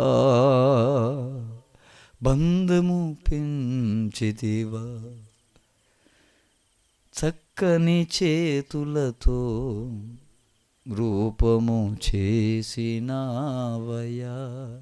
నీ అరచేతులలో మేకులుగా మారి వేధించితిని నేనయ్యా. ఆ పాట రాసి ఒక రాత్రి అంతా ఏడిచింది నేను. అయ్యా ఎంత ప్రేమగా తయారు చేసినావయ్యా. ఆకాశం కలుగును కాక, భూమిని కలుగును కాక, అది కలుగును కాక, ఇది కలుగును కాక, నా మానవుడి కాడికి రాగానే మట్టిని తీసుకొని తన ఆకారంలో తన ఇష్టమైన చొప్పున చేసి నీ ఊపిరినిచ్చి, నీ కృపనిచ్చి, నీ మహిమనిచ్చి, నీ తేజస్సునిచ్చి, నీ సావాసాన్నిచ్చి, నిత్య జీవాన్నిచ్చి, మానవుడికి సమస్త మీద ఏలుబడినిచ్చి ఇంత గొప్పవానిగా నువ్వు మానవుని తయారు చేస్తే, ఆఫ్టర్ ఆల్ వద్దన్న ఒక్క పండు సాతాను మాట విని తిని పడిపోతే, దేవుని ఎదుట ఎప్పుడు ఆదామని పిలిస్తే చల్లపూట పరిగెత్తుకుని వచ్చి ఆదాము ఇప్పుడు దేవుని ఎదుట నిలబడుకోకుండా చెట్టు చాటుకి వెళ్ళి దాక్కుంటే గుండె ఎంత పగిలిపోవాలి దేవుణ్ణి. ఇంత నమ్మి ఆదాముని దేవుడు ఏదైనా తోటలో పెడితే దేవుడు ఎదుట ఆదాము నిలబడిపోతే అతని గుండె ఎంత పగిలిపోయి ఉండాలి, దేవుడు ఎంత కన్నీరు విడిచి ఉండాలి, ఎంత బాధపడి ఉండాలి. ఆదికాండం 6వ అధ్యాయం వచ్చేసరికి ప్రభు అంట, నేను సంతాపపడుచున్నాను అన్నాడు. నేను బాధపడుతున్నాను, నేను ఏడుస్తున్నాను, నేను గోజాడుతున్నాను అంట. యెరూషలేము దేవాలయంలో అడుగుపెట్టి ఆయన అంగలార్చిండు, మరి యొక్క విశ్వాసాన్ని చూసి ఏడ్చిండు. గెత్సేమనే తోటలో ఒక పాపం యొక్క గిన్నెను చూసి ఆయన గుండెల బద్దలు కొట్టుకునేటట్టుగా, చెమట రక్తంగా మారేటట్టుగా ఆయన తలడిల్లిపోయాడు. ఆఫ్టర్ ఆల్ ఒకటి మనం దేవుని ఎదుట నిలబడాలి. దేవునికి స్తోత్రం చెప్పండి. అంతరంగంలో పాపం ఉండటం వల్ల దేవదూతలు పడిపోయారు. ఇప్పుడు ఆదాం ఎందుకు నా ఎదురు నిలబడలేకపోతున్నావంటే, నేను దిగంబరినయ్యా అంటున్నా. నువ్వు దిగంబరివని నీకు తెలిపిన వాడెవడు? మీకు ఒక మంచి మాట చెప్తా వినండి. ఒక రాజుగారి కుమారుడి పెళ్లి జరుగుతుందంట. రాజుగారి కుమారుడి పెళ్లి జరుగుతుంటే దేశంలో ఉన్న వాళ్ళందరినీ, మంత్రులు, పెద్ద పెద్దోళ్ళని, నాయకులను, ఆ రాజుని ఈ రాజుని అందరిని పిలిస్తే ఎవడు రాలేదట పెళ్లికి. పెళ్లి భోజనం అంతా అలాగనే ఉన్నది, వంటశాల అంతా అలాగనే ఉన్నది, ఎవరు రాలేదు. ఏం చేయాలో అర్థం కాక ఇప్పుడు రాజుగారు ఏం చేసిండంటే, దిక్కులేని వాళ్ళని, పేదవాళ్ళని, దీనుల్ని, దరిద్రుల్ని, ఎన్నిక లేని వారు, అర్హత లేని వారు, రాజమార్గం ఉన్న వాళ్ళందరినీ పట్టుకరప్పమంటే వాళ్ళందరినీ పట్టుకొచ్చి గుడ్డోల్ని, కుంటోల్ని, మోగోళ్ళని, నచ్చోళ్ళని తీసుకొచ్చి వాళ్ళందరికీ తెల్లని వస్త్రాలు ధరించి వాళ్ళందరినీ పెళ్లి బంతిలో కూర్చోబెడితే పెళ్లి బంతి దగదగలాడిపోతుంది. దగదగలాడిపోతుంటే ఆ దిక్కు నుంచి ఈ దిక్కు వరకు అందరిని చూసుకుంటూ చివరికి వచ్చేసరికి ఒక దిక్కును చూస్తే ఒకడాట తనకిచ్చినటువంటి వస్త్రాన్ని మడత పెట్టి దాన్ని కుర్చీలో పెట్టి దాని మీద కూర్చున్నాడు. స్నేహితుడా, నీకు పెళ్లి వస్త్రం ఇచ్చారు కదా, ఎడబెట్టావంటే ఇచ్చారండి, దాన్ని మడత పెట్టి కూర్చున్నామండి అన్నాడు. అదేమిటి స్నేహితుడా, కలకల్లాడాలనే కదా నిన్ను తీసుకొచ్చి రాజభోజనంకి పెడుతున్నామంటే, అంటే అండి మా అలవాటు ఏంటంటే ఇంతకుముందు వస్త్రం లేకుండా రోడ్డు మీద కూర్చొని అడుక్కునే అలవాటు. నువ్వు ఏది ఇస్తే మాత్రం అలవాటు మారుతుందా? నువ్వు ఏ బాప్తిజం పొందితే ఏముంది, ఏం చేస్తే ఉంది, అలవాటు మారిందమ్మా. అయ్యా నైనా దేవుని స్తోత్రం చెప్పండి. ఒక కాకి అనుకుందంట, నేను కూడా పావురం లెక్క మారాలని చెప్పి ఎట్ట మారాలని చూస్తే ఒక సున్నం ఎత్తన బకెట్ చూసి దాంట్లో పోయి బుడుగు 3 సార్లు మునిగితే ఒంటి నిండా సున్నం వస్తే అనుకుందాట, నేను కూడా పావురాన్ని అయిపోయినా. దేవునికి స్తోత్రం కలుగును గాక. చెప్పరేం గట్టిగా అనుకుందంట. ఇప్పుడు పావురం నడక వేరు, నెమ్మలంగా నడుస్తుంది. కాకి అట్ట నడుతుందా? ఏం చేస్తుంది? ఇట్ట ఎగురుతుంది కదా, చెంగ 2-3 గంతులు ఎగురుతుంది కదా. పావురం నెమ్మది నడుతుంది. గట్టిగా ఎండ కొట్టింది, ఉన్న సున్నం ఎండింది. ఎండాక ఇది 2 సార్లు ఎగిరింది అంతే, చెంగని ఎగిరింది, ఉన్న సున్నం రాలింది. మళ్ళీ మొదటి రూపమే వచ్చింది. ఎంతసేపు ఉంది వంటి మీద? అది వాని ఏరి కోరి వానికి తెల్లని వస్త్రములు ఇచ్చి వాడిని పరిశుద్ధుల గుంపులో కూర్చోబెట్టి, తేజవాసుల గుంపులో కూర్చోబెట్టి, మహిమగలిగిన సంఘంలో కూర్చోబెట్టి, మంచి సావాసంలో ఉంచి, దేవుని యొక్క రక్తం చేత కడగబడినటువంటి ఆ జ్యేష్ఠుల సంఘంలో వాడిని నిలిపితే దాన్ని కాపాడుకోలేక వస్త్రాన్ని పోగొట్టుకొని వస్త్రహీనుడిగా కనపడితే ప్రభు వీళ్ళు 2 కాళ్ళు చేతులు కట్టి వెలపడి చీకట్లో పడివేయండి అన్నాడు. రక్షణ అనే వస్త్రం నీకు ఇవ్వబడింది. దేవునికి స్తోత్రం చెప్పండి. ఏ వస్త్రం చెప్పండి? అందరు చెప్పాలి, చెప్పాలి గట్టిగా. రక్షణ లేకపోతే దేవుని బిడ్డలు రక్షణ పొందుతున్న వారిని అనుదినము సంఘములో చేర్చుచుండిరి. అపోస్తుల కార్యము 2వ అధ్యాయంలో రాయబడిన మాట. రక్షణ అనగా నమ్మి బాప్తిసం పొందుట. ఆమేన్ చెప్పండి గట్టిగా. ఏం పొందుట? బాప్తిసం పొందేటప్పుడు ఒక తీర్మానం చేసుకుంటావు, నా ప్రాణం ఉన్నంత వరకు, నా కంఠంలో ప్రాణం పోయేంత వరకు దేవుని నమ్మకంగా ఉంటా. ఎంతమంది ఎదురొచ్చినా ఏం జరిగినా నా పవిత్రతను మాత్రం నేను కాపాడు. రకరకాల తీర్మానాలతో మనం అందరం ఉంటాం కదా. రక్షణ అనేటువంటి ఒక వస్త్రము. మీకు ఇంకో మాట కూడా చెప్తున్నానండి. ఒక చోట పోయిన శ్రీశైలంలో వాక్యం చెప్పడానికి పోతే ఒక తమ్ముడు పాడుతున్నాడు, నజరేయుడా నా యేసయ్యా ఎన్ని యుగాలకైనా. అంటే అంతసేపు ఉండదు టైము, చప్పున అందుకుంటూనే ఉండాలి. ఆరాధ్య దైవము నీవేనని కలమెత్తి నీకేసి. వాడు ఎట్ట పాడతానంటే చప్పట్లు కొడతావా కొట్టవని మీద కూర్చొచ్చినట్టు కొడతాం అంటాడు అందరిని. నేను ఆడ కూర్చొని చూస్తున్నా. ఆకాశ గగనాలను కొట్టాల అందరూ కొట్టాల గట్టిగా. వీరందరినీ అర్ధగంట సేపు కొట్టించి గట్టిగా పాటలు పాడాడు. అంతా బాగానే ఉంది. వాడు జుట్టు కరెంట్ శాఖ కొట్టినట్టు పైకి ఉంది, చెవులకు 2 జిద్దులు ఉన్నాయి, చంపశరాలు, వాడికి చీర ఒకటే తక్కువైంది. కొట్టు అంటాడు. నేను అన్న తమ్ముడా ఎందాకలా బెమ్మాన పాడబడిన పైకి రారంటే వచ్చిండు. ఎంతగా నువ్వు బాప్తిసం తీసుకున్నవారంటే వచ్చే సంవత్సరం తీసుకుంటా అండి. బాప్తిసం తీసుకుని వాడు దేవుని బిడ్డ అవుతాడా? నికోదేము యేసుప్రభు దగ్గరకు వచ్చి ఒక మాట అన్నాడు, అయ్యా నువ్వు చాలా గొప్పవాడు, మీ తల్లి చాలా గొప్పదంటే ఇవన్నీ కుదరవు, కానీ నీటి మూలంగా ఆత్మ మూలంగా జన్మిస్తేనే కానీ దేవుని రాజ్యాన్ని. అసలు దేవుని రాజ్యం అంటే ఏంటిది? ఇదే దేవుని రాజ్యం. క్రైస్తవ్యమే దేవుని రాజ్యం. క్రీస్తులోకి రావటమే దేవుని రాజ్యం. ఆ రాజ్యాన్ని ప్రభు 2000 సంవత్సరాల క్రితం స్థాపించిండు. ఆ రాజ్యంలో నువ్వు చేర్చబడాలంటే మొదట నీకు బాప్తిసం కావాలా. బాప్తిసం లేకపోతే నీవు లేకుండా నేనుండాలేను నాకున్నవన్నీ.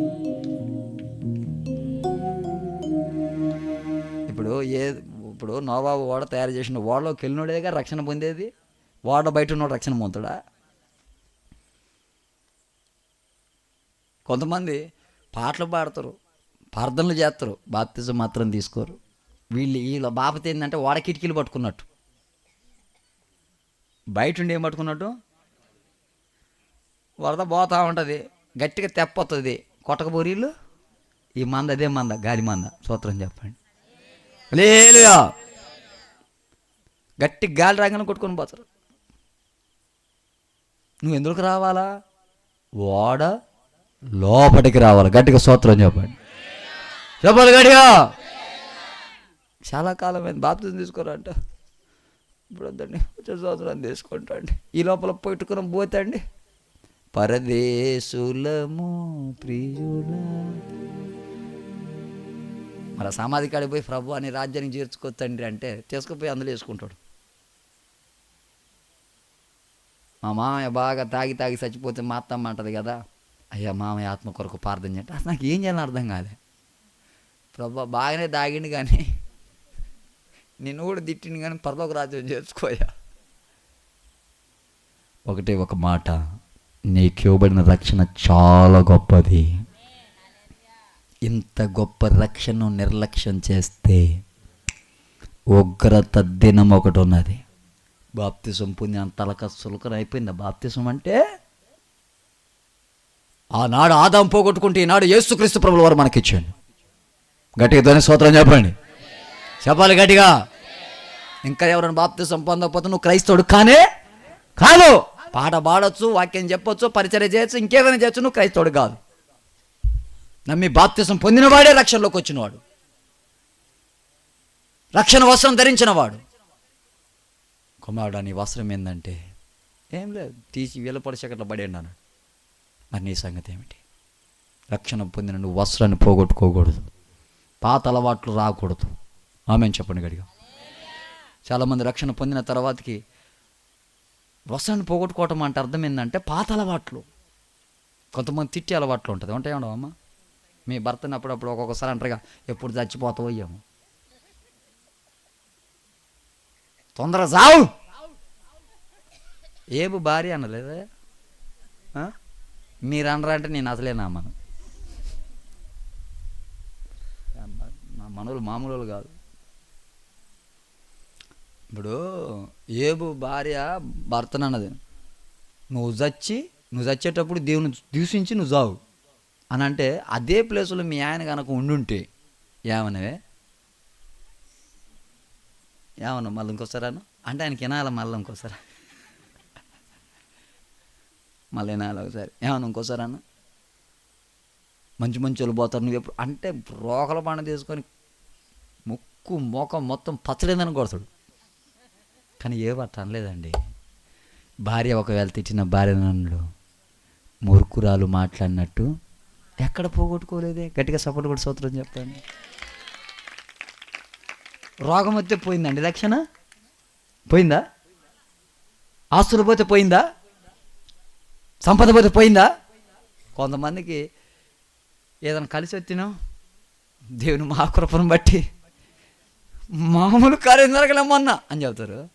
ఏదైనా పోయిందనుకో ముఖం మార్చుకొని ఇంట్లో కూర్చుంటారు. బ్రతుకు మూలమునైనా నా తోడి రాగం నెంబర్ 1, చావు మూలమునైనా గణపరచెదనిల్నే గనుడా నా యేసయ్యా, గనుడా నా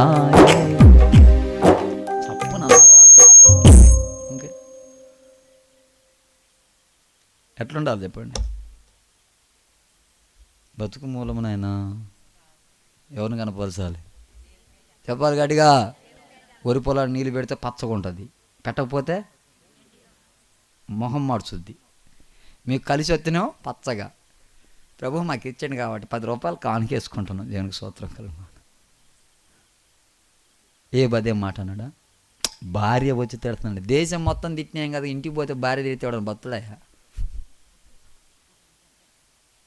నోరు ముయ్యవే, మొత్తం ముయ్యవా? ఆమె ఎందుకు మూసుద్ది? దేశం అంతా తిట్టినాం కదా, కానీ ఇంటికి వస్తే కాకుండా మనకి తట్టుకోలేడు. కానీ మీరు చాలా మంచోళ్ళు, దేనికి స్తోత్రం చెప్పండి. నోరెత్తకుండా వాళ్ళని చంపుతారు. హల్లెలూయా. మీ రక్షణ మీరు కాపాడుకోవాలా. ఏం చేయాలి చెప్పండి? ఒక ఆమె దగ్గరండి, నేను ఎంత భక్తిపరురాలను మా ఇంటికి వచ్చి చూడండి ఒకసారి. మా ఆయనకు అస్సలు మారు మనసు రావట్లేదు. మీరు ఉపవాస ప్రార్థనలో పెట్టినాడు. నేను వాళ్ళ కోసం తెగ ప్రార్థన చేస్తాను. ఆ రోడ్డు మీద పోతా మా అర్థమ్మ గారు ఇల్లేది కాబట్టి పోదామని చెప్పి ఆ డోరు ఆ గేటుకి ముందు పారిగోడ ఉంటుంది. పారిగోడకు ఒక తలుపు ఉంటుంది, చెక్క తలుపు. ఆ తలుపు అట్ట ఓపెన్ చేసిన అంతే, కేజీ మాంసం వండుకున్నది నా కాళ్ళ ముందర పడ్డది కొండ. ఇసిరేసి కుర్చీ మీద కూర్చొని 2 ఆ ఎంటికలు మొత్తం ముందుకి ఎరబోసుకొని దయ్యం మాదిరిలో కూర్చుందాం. మా ఇంటికి వచ్చి చూడండి ఎంత శాంతంగా ఉంటున్నాం, మా ఇంటికి వచ్చి చూడండి అన్నది కదా. మా బాప్తిజం పొందిందని అట్ట ఉండకూడదమ్మా అంటే, ఆ బాప్తిజం పక్కన పెట్టండి కాసేపు అంట. అమ్మా వాడు ఎట్ట అంటాడు మీకు తెలుసా అండి? ఎవరిని? భర్తను ఏమంటుంది? వాడు వీడిని చంపితే కానీ చికాకపోదండి. అమ్మ మార్చాలని మనం ప్రార్థన చేయమన్నావు కదమ్మా. అమ్మో ఇట్టంటాడు బతకూడదండి, ఇన్ని షకాకులు పెడతాడు. ఎంతకి ఏం చేసిండమ్మ అంటే, కూర వండుకుర్రాట, తింటారాట, ఉల్లిగడ్డలు గోయమన్నాడట ఆయన. ఎంతగానో ఉండినా ఉల్లిగడ్డలు లేకపోతే మిగిలిపోతే అట ఆయనకి. మా కొయ్యపోతే కొంచెం శాంతించమ్మా అంటాడు ఆయన. నాకు బీపీ పెంచినాక మళ్ళీ ఎట్ట దగ్గుద్ది అంటది ఏమో. అయితే నేను అన్నా, అమ్మా సరే కానీ అయ్యా ప్రార్థనకు రావచ్చుగా నువ్వు అంటే, అది వచ్చి అట్ట తయారైందండి. నేను వచ్చి ఇంకెట తయారైతేనేమో నన్ను ఇట్ట బతకనేనన్నా. మీరు ఒకసారి ఆలోచించండి. రక్షణ పొందిన మీరు, రక్షణ వస్త్రం ధరించిన మీరు ఎంతోమందికి మాదిరికరంగా బతకాలి. గట్టిగా దేవునికి స్తోత్రం చెప్పండి. హల్లెలూయా. ప్రాణం పోవాలి కానీ నీ వస్త్రం పోకూడదు. గట్టిగా స్తోత్రం చెప్పండి. చెప్పాలి గట్టిగా, కొంచెం గట్టిగా చెప్పాలా. అసలు నేనంటే ఏందో అవసరం లేదు. కోపాలు, ద్వేషాలు, అహంకారాలు, కుట్రలు ఉండకూడదు. బయటికి మంచిగా వందనాలు చెప్పి లోపల కుళ్ళు ఉండకూడదు. దేవుడు ఎదుట వాళ్ళిద్దరు నిలపలేదు. మూడోది ఒక 5 నిమిషాలు ముగించేస్తాం. లూకా సువార్త 21వ అధ్యాయం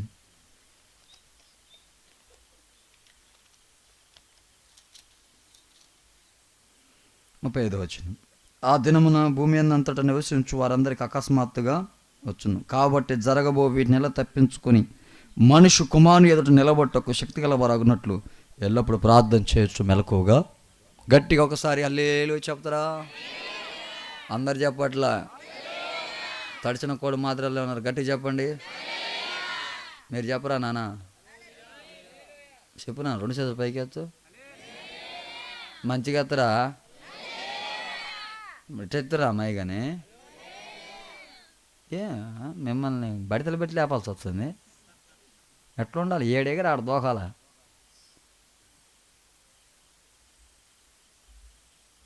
కొంతమంది ఎమ్మెల్యేలు ఉంటారు, వాళ్ళు లేపరు అనుకోండి. బోటలా యేసుప్రభు నిలబడ్డాగా నేను అల్లెలే చెప్పాను, నువ్వే చెప్పుకో అంటారు వాళ్ళు. అట్లాంటి వాళ్ళు ఉంటారు. స్తోత్రం చెప్పండి. వాళ్ళు లేపర్లే, మళ్ళీ వాళ్ళని బలవంతం చేయటం ఎందుకు. మనిషి కుమారుడు మేఘాల మీదకి రాబోతున్నాడు. ఎక్కడికి? ఆయన ఎదుట నిలబడుటకు మీరు శక్తిమంతులగునట్లుగా ఒకటే ఒక సూత్రం చెప్పిండు. మెలకువ కలిగి ప్రార్థన. ప్రార్థన ఏం చేస్తుందంటే నీ ముఖరూపాన్ని మారుస్తుంది.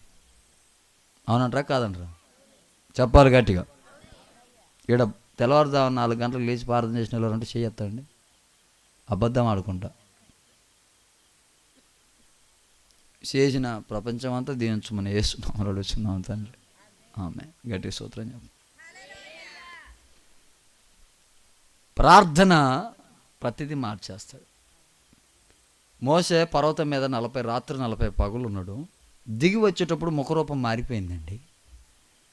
మోసే నీ ముఖం మీద ముసుకేసుకో, మేము చూడలేకపోతున్నాం జనులు. ప్రార్థన మనల్ని దేవునికి ఉన్నటువంటి మహిమకు ఈ మహిమ సమానంగా తయారు చేస్తుంది. ప్రార్థన మన అంతరంగాన్ని ఆల్రెడీ కడుక్కున్నాం. లోపట బాహ్యంగా తెల్లని వస్త్రం వేసుకున్నాం. ఇప్పుడు లోపట శుద్ధే, బయట శుద్ధే. ఇప్పుడు ప్రార్థన చేత మనం నింపబడితే పరలోక రాజ్యంలో నిలబడే శక్తిని మనం కలిగి ఉంటాం. యేసుప్రభు అంటాడు, నేను మేఘాల మీదకి వస్తా, మీరు నా ఎదుట నిలబడుటకు శక్తి కలిగిన వారు కావాలనంటే ఇది వాక్యం కాదు, లేకపోతే సువార్త కాదు, లేకపోతే పాటలు కాదు, లేకపోతే ఇంకేదో కాదు, కానీ ప్రార్థన. ఏమన్నా చెప్పండి, అందరు చెప్పండి కొంచెం గట్టిగా. ఏం చేయాలా? అన్నీ ఉన్నా బుడిలో నూనె లేకపోతే వెలుగుద్దా? ఊపిరి ఆపాడదు. ఊపిరి లేకపోతే మనిషి చచ్చినట్టుగా ఎట్లుంటాడో ప్రార్థన లేకపోతే కూడా అంతేనండి. ఈరోజు చాలామంది ఆత్మీయంగా ఎదగపోవడానికి గల కారణం ప్రార్థన లేకపోవటమే. దానియేలు 3 మార్లు ప్రార్థన చేస్తే దానియేలు మీద చికాకు కలిగినటువంటి వాళ్ళు రాజు దగ్గర ఒక శాసనం తీసుకొస్తే ఒక్కటే అన్నాడు, మీరు ఏది జీవన చేస్తా కానీ ప్రార్థన మాత్రం. సింహపు తీసి నోట్లో సింహపు గుహలో ఎత్తే ఆ సింహాలు కూడా దానిలతో కలిసి ప్రార్థన చేస్తండ్రి. స్తోత్రం చెప్పండి. ప్రార్థన చేసేవాడు ఎక్కడున్నా ఏం చేస్తాడు? ప్రార్థన చేసేటోడు ఎక్కడున్నా ప్రమాదమే. ఒక విప్లవం సృష్టిస్తాడు. పండుపోతాడు ఎక్కడున్నా ఏం దండగలేదు. స్తోత్రం చెప్పండి. ప్రార్థన చేసేవాడు ఎక్కడున్న ప్రమాదమే. దేశాన్ని గడగడలాడిస్తాడు. దానియేలు ప్రార్థన చేస్తే బబులోని దేశం అంతా దానియేలు దేవుడే దేవుడు అన్నారండి. ఈరోజు నువ్వు ప్రార్థన చేస్తే నీ కుటుంబం ఒప్పుకుంటుందా? నేను నీ బంధువులు ఒప్పుకుంటున్నారా? ప్రార్థనలో చాలా శక్తి ఉంటుందండి. అవ్వ ఆదాములకు 2 పిల్లలు పుట్టారు. వాళ్ళ పేర్లు ఏం పేరు చెప్పండి? కయ్యూను. వాళ్ళిద్దరు దన్నుకున్నారు, ఒకడు చచ్చిపోయాడు. కానీ షేతు 3వ కుమారుడిగా పుడితే షేతుకు పుట్టినటువంటి కుమారుడు ఎనోషు. తండ్రి ఎమ్మటే ప్రార్థన చేయటం ఆరంభించిండు. తండ్రి ప్రార్థన చేయటం ఆరంభిస్తే షేతు కుమారులో నోవా వచ్చిండు, అబ్రాహం వచ్చిండు, దావీదు వచ్చిండు, యేసుక్రీస్తు ప్రభుల వారు వచ్చిండు. మనమందరం దేవ వంశాలకు చెందిన వాళ్ళు. ఒక ప్రార్థన తరతరాలకు ఆశీర్వాదం తీసుకొచ్చిందండి. యేసుక్రీస్తు ప్రభుల వారి శిష్యులను అందరినీ కూర్చోబెట్టి ఒకటే ఒక మాట చెప్పండి, మీరు విసుకక నిత్యము ప్రార్థన చేయాలి. మీరు విసుకక నిత్యం ప్రార్థన చేయడం లూకాసు వార్త 18వ వాక్యంలో చెప్పిండు. 26వ అధ్యాయంలో ఏం చెప్పిండంటే, మీరు శోధనలో ప్రవేశించుకున్నట్లు ప్రార్థన. శోధన అంటే పాపం అండి. ఈ రోజున మహానుభావులు పడిపోతున్నారు, మంచి మంచి మేధావులు పడిపోతున్నారు. వాళ్ళు పడిపోవడానికి గల కారణం ఏంటంటే ప్రార్థన లేకపోవటం. ఈ రోజున సంఘాలు ఎంతోమంది నిలబడాలి, అందరూ పడిపోతున్నారు గల కారణం ఏంటిది? ప్రార్థన లేకపోవటం. మంచి మంచి పాటలు పాడేటోళ్ళు పడిపోతున్నారు, ఆత్మీయులు పడిపోతున్నారు, గొప్ప గొప్ప వాళ్ళు పడిపోతున్నారు. కారణం ఒకటే, ప్రార్థన లేకపోవటం. తల్లిదండ్రులు ప్రార్థనకు వస్తే పిల్లలు చెడు తిరుగుతున్నారు. పిల్లలు మట్టుగా ఉంటే తల్లిదండ్రులు సరిగా లేరు. కుటుంబం అంతా గందరగోళంలో ఉండిపోయింది. వీటన్నిటికీ ముగింపు ఏంటంటే ప్రార్థన. చెప్తారా కొంచెం గట్టిగా? చెప్పాలి గట్టిగా, కొంచెం గట్టిగా చెప్పండి. హల్లెలూయా, హల్లెలూయా. మీకు ఒక ఉదాహరణ చెప్పి ముగిస్తా. మాది అన్య కుటుంబం. నా పేరు వెంకటేష్, మా తమ్ముడి పేరు శ్రీనివాస్, మా నాన్న పేరు రాములు, మా అమ్మ పేరు జానకమ్మ, మా అక్క పేరు దుర్గాదేవి. మా వాళ్ళందరి పేర్లు మైసమ్మ, తిరుపతి, గోపయ్య, ఇంకన్నీ హిందువుల పేర్లు. మేము ఒక పంట కోస్తున్నామంటే ఖచ్చితంగా మేకపోతుని కోస్తాం. అంటే నిష్టగా పూజ చేసేది.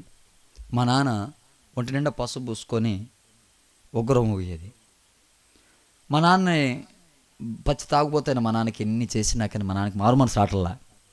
అంటే తాగుబోతు అయిపోయి మా నాన్న ఇల్లంతా తాగమైపోయి మా ఇల్లంతా గందరగోళంగా ఉండి మమ్మల్ని కొట్టడం. చిన్నప్పుడు మా ఇల్లంతా ఒక శాపంగా ఉండిపోయింది. మా అమ్మ రోజు పూజలు చేసేది. పుట్టలో ఒక ఒక ఇంటిని అలుక్కొని, ఇంట్లో అలుక్కున్న దాంట్లో అన్నం వేసుకొని తినాలంట ఆ పూజ చేస్తే. అట్లాంటి పూజలు చాలా చేసింది. అట్లయినా మా నాన్నకి మారు మనసు రాలే.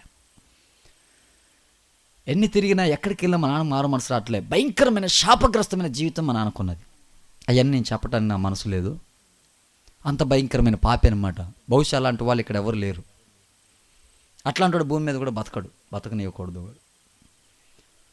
అట్లాంటి మా నాన్నకి ఒక రోజున ఊళ్ళోకి ఒక సేవకులు వచ్చి సువార్త ప్రకటిస్తుంటే మా నాన్నకి కోపం వచ్చింది. మా నాన్న చేసిన ఒక తప్పును బట్టి ఒక 15 మంది కొడితే బావిలో సాటానికి వెళ్ళిపోయాడు. మోషన్ పోయినా, టాయిలెట్ పోయినా బ్లడ్డే వస్తుంది. అప్పుడు మిషన్ హాస్పిటల్ ఉండేటివి. మిషన్ హాస్పిటల్లో వాళ్ళు చెప్పారు, నువ్వు ఎక్కువ కాలం బతకవు, మా అంటే ఒక 5-10 రోజులు బతుకుతావు, అవయవాళ్ళని దెబ్బతినిపోయినాయి, నువ్వు చచ్చిపోతావు అని చెప్పారు. మా అమ్మ, మేము ఇన్ని దేవుళ్ళని కొలుస్తున్నాం, ఇంత ప్రార్థనలు చేస్తున్నాం, ఇంత నిష్టగా ఉంటున్నాం, దేవుళ్ళని బట్టి నా పేరు వెంకటేష్, మా తమ్ముడి పేరు శ్రీనివాసు, మా అక్క పేరు రేణుక దేవుని పెట్టుకున్నాం, ఈ దేవుళ్ళని వచ్చి కాపాడుతారేమని చెప్పి చేసిన కుదరలేదు. ఊళ్ళోకి ఒక పాస్టర్ గారు వస్తున్నాను చెప్పాను కదా, ఆ పాస్టర్ గారు మరలా వస్తుంటే పాస్టర్ గారి దగ్గరికి వెళ్ళాయా, మరి ఈ దేవుడైనా కాపాడుతాడేమో, మా ఆయన ఇట్లా సాగు బతుకుల మధ్య ఉన్నంటే, మా నాన్న ఎట్టాగో చచ్చిపోతాడని చెప్పిండు కదా అని చెప్పి మా నాన్న దూకి సావడానికి పోయిండు బావిలోకి. ఒకసారి దూకిండు, సావలేదు. రెండోసారి దూకిండు, సావలేదు. ఎందుకు సావట్లేదంటే మా నాన్నకి ఈతొచ్చు. నీళ్ళలో దూకగానే మళ్ళీ పైకి వచ్చేస్తాడు. సద్దామని దూకుతుండు, మళ్ళీ పైకి వచ్చేస్తాడు. ఇట్లా కుదరట్లేదని మూడోసారి దూకితే ఇప్పుడు ఎట్టని చావాలని చెప్పి దూకిండు. ఆ దూకినాక మళ్ళీ దూకపోయేసరికి ఒక ఆకారం బావిలో నుండి పైకి లేచింది. అది ఒక శిలవ ఆకారం. మా నాన్నకి యేసుప్రభు అంటే అసలు లేదు. ఒకటే తెలుసు, పొవ్వాకు అదే చుట్టంతలా చుట్ట నోట్లు వేసుకొని అంత దాగి దొరవరికి జీతం చేయటం తెలుసు. దొరవర్లు అంటే దొరవారులు అప్పుడు ఉంటారు, మాకెళ్ళి బాగుంటారు, బానిసలు అనమాట మా నాన్న వాళ్ళు. అదే తెలుసు కానీ ఇంకేం తెలియదు. అయితే మా నాన్న అట్లా చేస్తున్నప్పుడు ఈ ఆకారం బయటకు వస్తే మా నాన్న అంటుండు, ఎవరయ్యా నువ్వు అంటే, నేను నిన్ను కాపాడుతాను ఆయన అన్నాడట. నీకేని దెబ్బలు తగిలినాయి, నిన్ను కాపాడేటట్లేడు, నన్ను ఎవరు కాపాడుతా ఉన్నాడట మా నాన్న. మా నాన్న అంటే అప్పుడు ఆయన అన్నాడట, లేదు లేదు, ఈ గాయాల గురించి నా గురించి నువ్వు చెప్పే రోజు వస్తుంది, నేను స్వస్థపరుస్తా, నీకేం కాదు, నువ్వు బతుకుతావు అని చెప్పిండంటే యేసుప్రభు. నీ పేరు ఏంటంటే నేను యేసును అన్నాడట. మా నాన్నకి ఎంతవరకే గుర్తుంది, ఇంకేం గుర్తులేదు. ఇప్పుడు నేను దోకాలన్నా వెళ్ళిపోవాలని అన్నాడంట. నువ్వు ఇంటికి వెళ్ళిపో, మిగతాది మొత్తం నేను నడిపిస్తాను, నువ్వేం భయపడమాకని మా నాన్న చెప్తే, మా నాన్న పిచ్చోడు కదా, అంటే బాగా తాగేటోడు కదా, అప్పటికి కొంచెం దాగే ఉండంట. ఇంటికి రాగానే మా అమ్మ ఇటనే ప్రార్థన చేస్తే అప్పుడు యేసుప్రభు శిలువ ఆకారంతో ఒక పోస్టర్ ఉండేది, అప్పట్లో పాస్టర్లు ఇచ్చేది. ఆ చిన్న పోస్టర్ మా అమ్మకి దాన్ని పట్టుకొని ఒక ఎర్ర బైబుల్ పట్టుకొని, ఎంత దుడు బైబుల్ పట్టుకొని మా అమ్మ ఇంటికి వస్తే, మా నాన్న ఆట ఆయనకే మూలుక్కుంటూ ఇంటికి వచ్చాడు. ఎడిపోయేస్తున్నావే నువ్వు అన్నాడు. మా నాన్న అసలుకి అఖండుడు, కారణం ఉన్నా కొడతాడు, కారణం లేకపోయినా కొడతాడు. ఎందుకు, ఉదాహరణకి కరెంటు పోతే వైర్లు ఊడితే ప్లగ్గులో ఆ వైర్లు పెట్టి కట్టె పుల్లలు పెట్టాలి. మా నాన్న ఏం పెట్టినట్టు శీల పెట్టిండు. శీల పెట్టి నన్ను మా తమ్ముని ఇద్దరిని కొట్టిండు. ఎప్పటి నుంచి చంపుదాం అనుకుంటారా మీరని. మాది అంత తప్పు ఉంది అందులో. శీల పెట్టింది ఎవరు? కారణం ఉన్నా కొడతాడు, కారణం లేకపోయినా. అంత అఖండుడు అనమాట మా నాన్న. ఇక మా అమ్మని కొట్టడానికి వెళ్ళిపోతే మా అమ్మ పాంప్లెట్ చూపెట్టింది, ఈ ప్రభు నిన్ను కాపాడుతాడంటే మా నాన్నకి ఉన్న పాటన కాలు చేతులు వనకడం మొదలుపెట్టినాయి. ఈయనే నన్ను కాపాడుతున్నాడు, ఎవరు ఇది ఎవరు ఎక్కడ ఏందనంటే పాస్టర్ గారిని పిలిపించి ప్రార్థన చేపిస్తే చచ్చిపోయే రోగం మా నాన్నకి ఆగిపోయింది. అప్పటిదానికి వచ్చిన బ్లడ్ ఆగిపోయింది. మా నాన్న ఎప్పుడైతే యేసుప్రభు బాగు చేసిండో పిచ్చోడైపోయాడు, మెంట్లోడైపోయాడు. బాగా ఏం మెంట్లోడంటే యేసుప్రభు మెంట్లోడయ్యాడు. ఎంత మెంట్లోడండి అంటే సచ్చిను ఆడబెట్టినా పోతాడు, ఆడ మోకాలు వస్తాడు, యేసు ప్రభు ఈ వ్యక్తిని బాగు చేయండి. ఇక బాగా పిచ్చోడైపోయాడు అనమాట, మా మెంట్లోడైపోయాడు. మా అమ్మ మా నాన్న ఇట్లా ప్రార్థన చేసేవాళ్ళు. ప్రార్థన చేస్తున్నప్పుడు మా అమ్మ కట్లపాము కరిసింది. కరిస్తే మా నాన్న చేసిందంటే ఆడ బడుకోబెట్టి చెప్పినగా పిచ్చోడండి అని. కట్లపాము కరిస్తే ఎక్కువసేపు బతకరు. మా నాన్న ప్రార్థన చేస్తున్నాడు, ప్రభువా నువ్వు నా భార్యను బతికించాలని. మా అమ్మ మెలకలు తిరిగి అటు కొట్టుకొని ఇటు కొట్టుకొని అటు కొట్టుకొని ఇటు కొట్టుకొని మా అమ్మ కోమలకు వెళ్ళిపోయింది. ఇంక అందరూ వచ్చి తిడుతున్నారు, ప్రార్థన అంటే ఏం ప్రార్థన, చంపిరు కదా మంచిదాన్ని అని చెప్పి అందరు తిడుతుంటే మా నాన్న అసలు ప్రార్థన ఆపట్లే, అటనే ప్రార్థన చేస్తుండే, ప్రభువా నువ్వు నిజమైన దేవుడు నాయన, నీకు అసాధ్యమైంది ఏం లేదు, చచ్చిపోయి నన్ను బతికిచ్చాను, నా భార్యను బతికిన పెద్ద లెక్క కాదు నీకు అని ప్రార్థన చేస్తుండు. మా నాన్న తెల్లారిని ప్రార్థన చేసిండు. పొద్దున్నే మా అమ్మ లేచి వాకిలు ఉడిచింది. ఊరు మొత్తం ఆశ్చర్యపోయింది, అరే ఎట్లేసిందని చెప్పి. చంపిన కట్లపామని మా బాబాయ్ పక్కనే పెట్టిండు. మా నాన్న అంత పిచ్చాడు అనమాట, ప్రార్థన పిచ్చాడు. ఎవరికైనా ప్రార్థన చేయటంలో ఆయన దగ్గరికి మూటలు మోసుకొని వచ్చేటోళ్ళు జనాలని. అట్లా ప్రార్థన చేస్తుంటే కొంచెం వయసు వచ్చింది నాకు. మా బాబాయ్ సాగుబోసుకుల మధ్య ఉంటే, నీ దేవుడు నిజమైనడైతే బాబాయ్ని బతికియాల, బాబాయ్ అంటే ప్రాణం అని నేను తిరగడం మొదలుపెట్టినా. మా నాన్న నాకు సమానం చెప్పలేకపోయాడు.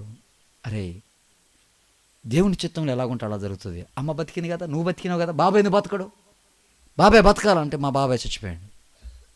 చచ్చిపోతే అందరి మీదకి రివర్స్ అయినా, దేవుడు ఉన్నాడని ఎవరైనా అంటే మాత్రం గొడ్డలు తీసుకుని నరికి చంపేస్తా ఒక్కొక్కరిని. దేవుడు లేడు, దయ్యం లేదు, ఈ పనులు మీరు చేసుకోండి పోండి అని చెప్పి టార్చర్ మొదలైంది. మా అమ్మకి టార్చర్ మామూలుగా కాదు, భయంకరమైన టార్చర్. ఎట్లా టార్చర్ పెట్టేదంటే, ఇంట్లో అన్నం తీసుకొచ్చి నాకు ఇస్తే ప్లేట్ తీసి ఇసిరి కొట్టేది. మా అక్క వచ్చి, ఏంది తమ్ముడా ఎంత కోపం వారు నీకంటే, మా అక్కని ఒక ఇంతలో మంద ఉన్న ప్లేట్ తీసుకొని కొడితే మా అక్క అడ్డం పడిపోయింది. ఒక రాక్షసు లెక్క తయారైపోయాను. నా కింద ఒక 20 మంది ఉండేవాళ్ళు. నేను బ్యాండ్ ప్లే చేసేవాడిని, అందులో కీబోర్డ్ ప్లే చేసేవాడిని అప్పట్లో. అయితే 20 మందిని అంటేసుకొని ఒక జులై ఒక వేస్ట్గా లెక్క తిరుగుతూ ఉండేది. 10 మందిని బెదిరించడం, వాళ్ళని బెదిరించడం, అలా చేస్తూ ఉండేవాడిని. ఇంటికి వచ్చి మా నాన్న అనేటోని, అడక తినే బతికి నీకొద్దు, ఇల్లు తిరిగి వాడు 10 వీడు 10 ఎత్తే అట్లొద్దు, నేను దాత్తా, నేను బతికి ఉన్నాక సావలేదు కదా అట్లా అనేటోని. మా అమ్మ నా మాటలకి టార్చర్కి మా అమ్మ తట్టుకోలేక ఆహారం బంద్ చేసి చావుకు దగ్గరైపోయింది. దేవుడు నన్ను చచ్చిపోయి నన్ను బతికిచ్చింది కానీ నిన్ను మార్చలేకపోతున్నాడు రా అన్నది మా అమ్మ. మీ బదులు రాళ్ళను కంటం బాగుండేది అనేది. కానీ మా అమ్మ ప్రార్థన ఎట్లా చేసేది తెలుసా అండి, చెప్తా చూడండి. ఇట్లా మోకాళ్ళు ఉంచేది, 2 చేతులు ఇట్లా పైకి ఎత్తించేది, ఇట్లా ప్రార్థన చేస్తూ ఉండేది. ఉదయం మొదలుకొని సాయంత్రం దానికి అలాగనే ఉండేది మా అమ్మ. నైట్ మోకాళ్ళు ఉంచిందంటే తెల్లవారులు అట్లనే ఉండేది. నేను అక్కడ పోయి, ఎవరింటారా నీ ప్రార్థన, ఇట్ట ఊపేది మా అమ్మని. ఎవరింటారా నీ ప్రార్థన, లే. మా నాన్న అవతల గదిలో ప్రార్థన చేస్తూ ఉండేది, ప్రభా ప్రభా ప్రభా అని. మా నాన్న తిట్టేటోడిని, మా అమ్మని తిట్టేటోడిని. మా అమ్మ ఒకరోజు మా మేనత్తకు చెప్పింది, ఇదిగో నేను చచ్చిపోవటానికి నా సావుకారం నా పెద్ద కొడుకే, వాడు పెట్టే టార్చర్ని తట్టుకోలేక చచ్చిపోతున్నా అని మా పెద్ద మేనత్త చెప్తే, మా మేనత్త వచ్చి నాకు చెప్తే నేనన్నా, మిమ్మల్ని ఇద్దరిని చంపుతాను. మా అమ్మ అన్నం తినట్లేదు, మళ్ళీ ఒక పక్కన బాధేస్తుంది. అమ్మ ఏం చేస్తే అన్నం తింటామమ్మా అన్న. మా అమ్మ ఒకటే ఒక మాట అన్నది, నువ్వు ప్రార్థన చేస్తే అన్నం తింటా అన్నది. నేను అనుకున్నా సరేలే చేత, కానీ ఒకటే ఒక మాట చేస్తే ఎక్కువసేపు చేయనని చెప్పిన. మా తమ్ముడు, నేనంటే భయం, మా అమ్మ అంటే భయం, మా నాన్న అంటే భయం. తమ్ముడు చిన్నోడు, ఇంకొంచెం పెద్దోడిని. ముగ్గురం ప్రార్థన చేయాలి. మా అమ్మ అటువైపు, మా తమ్ముడు ఇటువైపు, నేను ఇటువైపు. ఎమ్మటే ముగించాలి. గంటలు గంటలు అంటే ఓపిక లేదు నాకు. నా సంగతి తెలుసుగా మీకంటే వాళ్ళు గదగద వణుకుతూనేవారు ఒక పక్కన. మా అమ్మ స్టార్ట్ చేసింది, ప్రభువా దీవించునైనా, వారిని దీవించు, వీరిని దీవించు, నా కొడుకులు మార్చునైనా అంటే, నేను మంచిగా నన్ను మార్చుకొని ప్రార్థన చేస్తే పెట్టి మా అమ్మ నన్ను ఎట్టునే అయిపోయినా, ఆమెను అయిపోయింది. నేను నన్ను చేయమన్నదిగా, నాకు ఒకటే ఒక పదం వచ్చు, ప్రపంచమంతా దీవించమని యేసునామములో అడుగుతున్నాం తండ్రి, ఇదే వచ్చు. మా తమ్ముడు స్టార్ట్ చేసిన, వాడికి ఆమెను అంటాం రాదు, వాడికి ఆమెన్ అనే పదం రాదు. పంది గూట్లో పోద్దు చూసినారు ఇట్లా, అట్ట మోకాల్లోంచి నాయనా నాయనా నాయనా నాయనా, పావు గంట అయింది, సొల్లంతా గారిపోతుంది. నాయనా నాయనా నాయనా, అరగంట అయింది, సొల్లంతా గారిపోతుంది. నాయనా నాయనా, గంట అవుతుంది. మా పాదన మధ్య నుంచి లేవద్దు కండిషన్. నేను అక్కడ నా ప్రాణం ఇట్ట కొడుతున్నా, లేండ్రా, వాడికి ఆమెను అంటాం. గంటన్నర అయింది, వాడు ఆమె అనట్లే. 2 గంటలకి మా నాన్న వచ్చిండు. నా రూపం చూడాలప్పుడు జుట్టంతా ఇట్లా వీకేసుకొని, సొక్క అంతా జింపుకొని ఇట్లా వస్తా ఉన్నా. వాడేవో సొల్లు కాచుకుంటున్నా, ఆయన అంతా సొల్లు అదంతా కంపు ఈగిళ్ళు దోవలు మొత్తం ఆగంగా ఉన్నాయి. వాడు నాయనా నాయనా అంటే, మా నాన్న వచ్చి వేసిన తండ్రి ఆమెనంటే, వాడు అప్పటికి ఇట్లా లేచి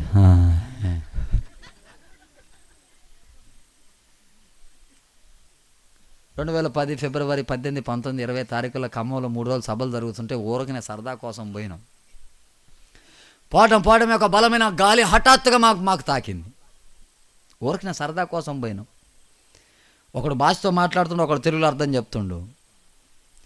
దేవుడు మాట్లాడటం ప్రారంభించిండు, నేను మిమ్మల్ని ఎన్నుకున్నా, మీరు నా పరిచర్య చేయాలని. 7 రోజులు 14 మంది 15 మంది ఒకటే గదిలో ఉండి ప్రార్థన చేసిన, ఒక్కరు బయటికి రాలేదు. గడగడ వణుక్కుంటూ ప్రార్థన చేయటమే తెలుసు మాకు. దేవుడు అంటే తెలియదు, యేసుప్రభు అంటే తెలియదు, ఏం తెలియదు. కానీ అన్య భాషలతో మాట్లాడుతూ అలా వణుక్కుంటా ఇట్లా ప్రార్థన చేస్తున్నాం. దేవుని యొక్క మహా వెలుగు నా మీదకి వచ్చింది. దేవుని శక్తి నేను కళ్ళారా చూసిన. ఏ దేవుడైతే కళ్ళతో చూస్తారన్నా ఆ దేవుడే నాకు కంటే ఎదురుకు వచ్చాడు. అప్పుడు మేము ప్రార్థన చేయటం ఆరంభమైంది. దీనికి అంతటికి ఒకటే ఒక మూలం చెప్తున్నా. ఆ రోజు నుంచి ఈ రోజు వరకు వెనక్కి తిరిగి చూడలేదు. ఎన్నో కష్టాలు, కన్నీళ్ళు, ఎన్నో నిందలు, అవమానాలు. సేవకుడిగా ఉన్నందుకు 7 సంవత్సరాలు ఆహారమే లేదు. గిన్నెలు మసులుతూ ఉండేది కానీ అందులో ధాన్యం ఉండేది కాదు. దేవుని మహాకృపను బట్టి ఒక 50 లక్షలు పెట్టి మందిరాన్ని కట్టని ప్రభు కృప ఇచ్చాడు. ఒక మంచి కారు దేవుడు ఇచ్చాడు. ఒక 5 మందిరాలు కట్టే కృప ఇచ్చాడు. 10 మంది సేవకులను చేసే భాగ్యం ఇచ్చాడు. ఎలిషా ఏలి అనే యూట్యూబ్ ఛానల్ ప్రపంచవ్యాప్తంగా చక్కగా వాడబడతా ఉంది. ఈ సముద్ర తీర ప్రాంతాలకు ఎన్నో ప్రాంతాలకు వచ్చింది నేను. ఈ పరిసర ప్రాంతాలకు కూడా చాలా ప్రాంతాలకు వాక్యం చెప్పడానికి వచ్చిన. దీనికి అంతటికి ఒకటే ఒక మూలం చెప్తున్నా. మా అమ్మ అన్నది, ఒకరోజు నువ్వు నాశనమై, ఒకరోజు నిన్ను కనకపోయినా బాగుండురా, నీలాంటి వాడు అసలు పుట్టకూడదురా, నీలాంటి అసలు ఉండకూడదురా, అసలు నువ్వు మారుతావని నాకు కళ్ళ కూడా ఊహలేదు అన్న మా అమ్మ ప్రార్థన వదిలిపెట్టలేదు. ఈరోజు నన్ను మార్చింది ఏదైనా ఉందనంటే మా అమ్మ ప్రార్థన, మా నాన్న ప్రార్థన. మా అమ్మ మా నాన్న ప్రార్థనే మమ్మల్ని మార్చిందండి.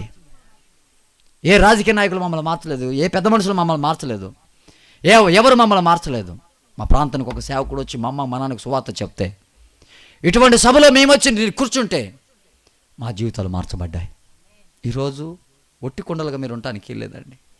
ఈరోజు సంఘంలో పాటలు ఉన్నాయి, ఈరోజు సంఘంలో ఆరాధనలు ఉన్నాయి, ఈరోజు సంఘంలో వాద్యాలు ఉన్నాయి, ఈరోజు సంఘంలో అన్నీ ఉన్నాయి. సంఘంలో ప్రార్థన కరువైపోయింది. దేశాన్ని గడగడలాడించేటువంటి ప్రార్థన యోధులు తక్కువైపోయారు. ఆనాడు నడిపించు నానావనే పాట ఎత్తుకుంటే తెల్లారిపోయేదండి. ఆనాడు పెద్దోళ్ళు ప్రార్థన చేయడం మొదలు పెడితే మోకాలు వంచితే వాళ్ళకు పొద్దున్న దాటి సాయంత్రమైనా కానీ మోకాలు దింపేటోళ్ళు కాదండి. ఈరోజు 10 నిమిషాలు ప్రార్థన చేయగానే ఎక్కడెక్కడ నరాలు గొంతుకొస్తున్నాయి. ప్రార్థన ఆత్మ పూర్తిగా కనుమరుగైపోతున్న రోజులు. దేవుడి నీ పాటలు, నీ యొక్క వాక్యం, నీ యొక్క ఉపదేశం, నీ యొక్క సువార్త ఇది కాదు ప్రాముఖ్యమైనది ప్రార్థన. నేను దేవుని ఎదుట నిలబెట్టగలిగే శక్తి ఏంటంటే ముందంటే అది ప్రార్థనే. దానియేలు ఒక్కడు ప్రార్థన చేసిండు, స్నేహితులను పిలిచిండు, మీరు కూడా ప్రార్థన చేయండి అని చెప్పిండు. మరణం ఆశీర్వాదకరంగా మారిపోయింది. మీరు ఒక్కరుగా కాదు, మీ పక్కనున్న వాళ్ళని పిలిచి ప్రార్థన చేయండి. కొన్నేళ్ళు ఒక్కడి ప్రార్థన అన్య జనులతో కలిసి ప్రార్థన చేసిండు. ఒక కుడిక పెట్టించిన చావుకుని పిలిపించి ఆ ప్రాంతం అంతా మారిపోయింది. అటువంటి ప్రార్థన యోధులు లేవాలండి. కొన్నేళ్ళు ప్రార్థన చేస్తే దేవదూతలు దిగి వచ్చారట. సమాధానం వచ్చేంత వరకు ప్రార్థన నుంచి లేవకూడదు. పైనుంచి అగ్ని దిగొచ్చేంత వరకు ప్రార్థన నుంచి లేవకూడదు. ఏదైనా ఒకటి పొందేంత వరకు ప్రార్థనలో ఆమెను అనకూడదు.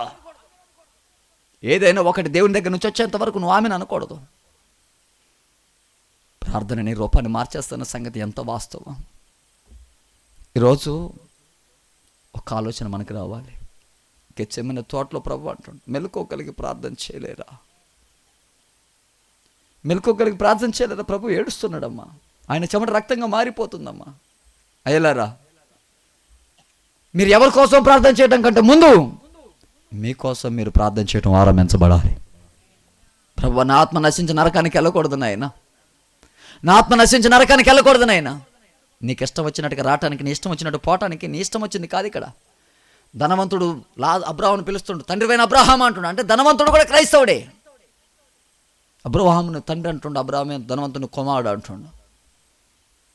నామకార్థ క్రైస్తవంగా బతికిన వాడు నరకంలో కాలిపోతుండు. వాడు అంటున్న మాట ఏంటో తెలిసిన, నాకు ఇంకా 5 సహోదరులు ఉన్నారు, వారి దగ్గరికి లాజరును పంపించు, చనిపోయిన వాడు తిరిగి లేస్తే వాళ్ళు కూడా ప్రభుని నమ్ముతారండి. నమ్మరు. చనిపోయిన లాజరు తిరిగి లేస్తే ఎవరు మారారండి? యాయిరు కుమార్తె తిరిగి లేస్తే ఎంతమంది బాప్తిసం తీసుకున్నారండి? అద్భుతాల ద్వారా ఎవరు మారారు? సూచక్రియల ద్వారా ఎవరు మారారు? ఇటువంటి సేవకులు సువార్త ప్రకటించడం ద్వారా వాక్యానికి లోబడి కట్టబడి నువ్వు దేవుని వైపు తిరిగితే నువ్వు దేవుని ఎదుట ఒకరోజు నిలబడతావు. ప్రభు మేఘాల మీదకి రాబోతున్నాడు. ఆ శక్తిని చూడటానికి నీకు ప్రార్థన అవసరం. ఆ మహిమను చూడటానికి నీకు ప్రార్థన అవసరం. ఆయన ఎదుట నిలబడటానికి ప్రార్థన అవసరం. శుభ్రంగా తినటం, నిద్రపోవటం అలవాటు చేసుకున్నావు, కానీ మూలకు సాపేసుకొని ప్రార్థన చేసి కుటుంబం కొరకు, పరిచయ కొరకు, సంఘం కొరకు ప్రార్థన చేయడం అలవాటు చేసుకున్నారా? నీకు అందరికి దండం పెట్టి ఒక మాట చెప్తున్నాండి, నా మట్టుకైతే నేను ప్రార్థన చేయకపోవటమే పాపం అన్నాడు. ఉపదేశం లేని కాలంలో, ఇప్పుడు ఉపదేశం ఉన్న కాలం, సేవకులు ఎన్నో సభల ద్వారా ప్రతి మనిషిని క్రీస్తునందు సంపన్నుగా చేసి ఆయన ఎదుట నిలబెట్టాలని రకరకాల ఉపదేశాలతోటి, ఎంతోమంది సేవకులతోటి నేను వస్తూ కారులో అడుగుతున్నారు.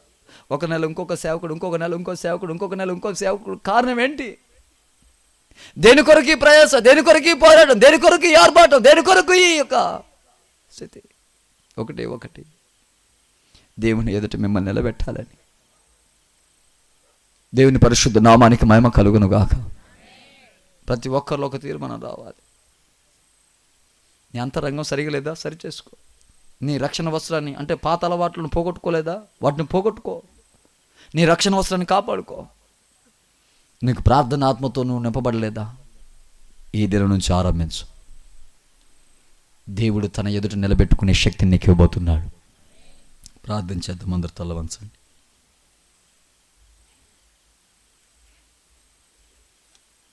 అందరు తల వంచండి. ప్రార్థన. మోకాలు వంచండి. నిలువు మోకాలు వేయండి.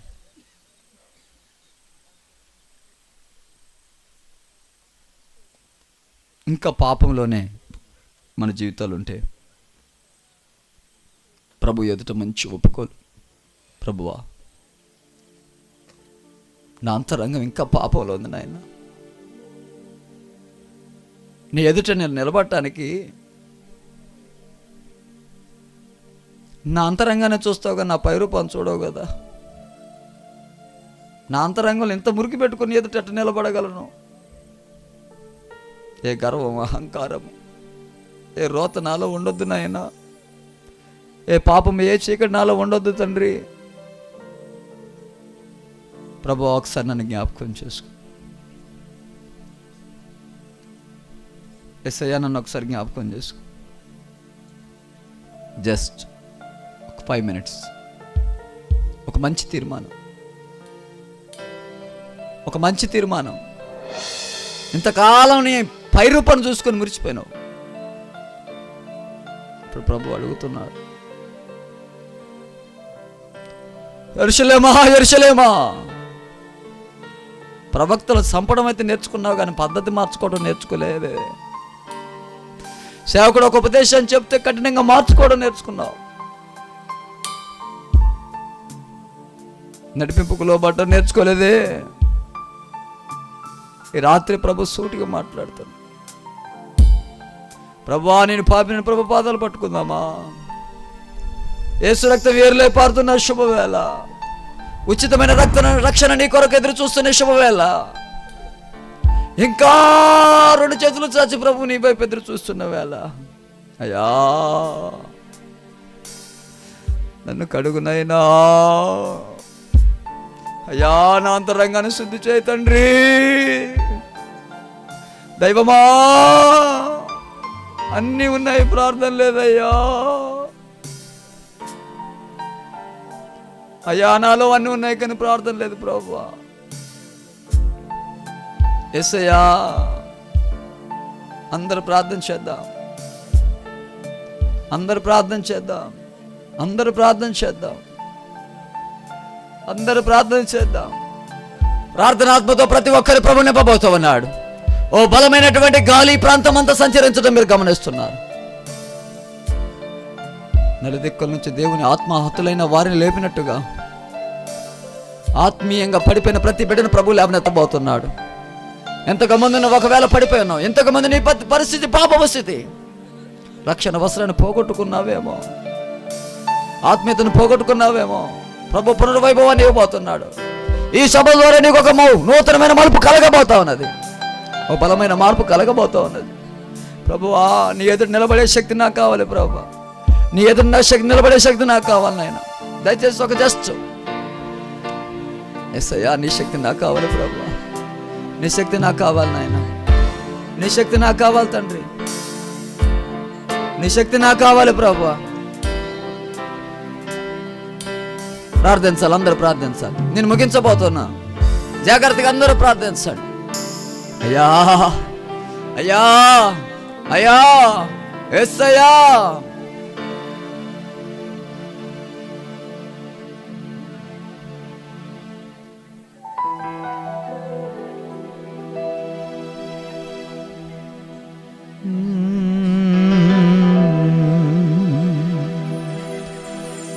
అన్నపానములు మరచి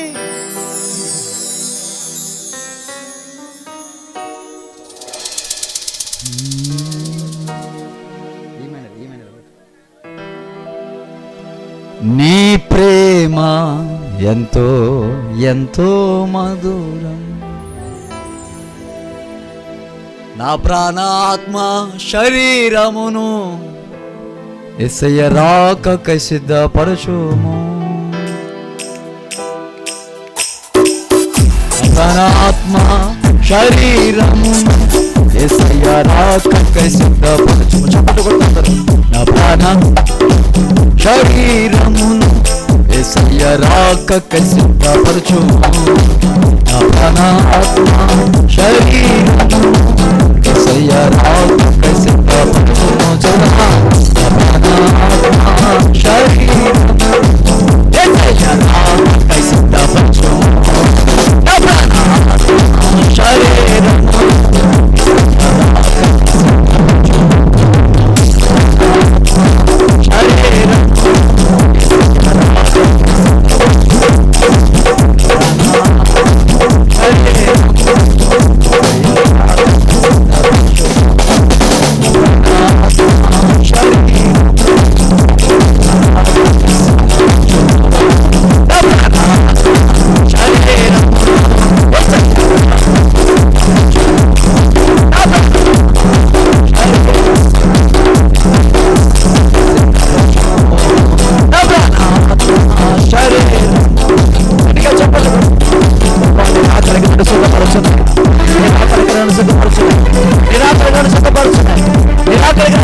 సుఖపరచున్నాయి, నీ రాకడలో సుఖపరచున్నాయి. ఇదిగో ప్రభు మేఘాలు ఉంటే రాబోతున్నాడు, ప్రభు మేఘాలు ఉంటే రాబోతున్నాడు, ఆయన నీ కొరకు రాబోతున్నాడు.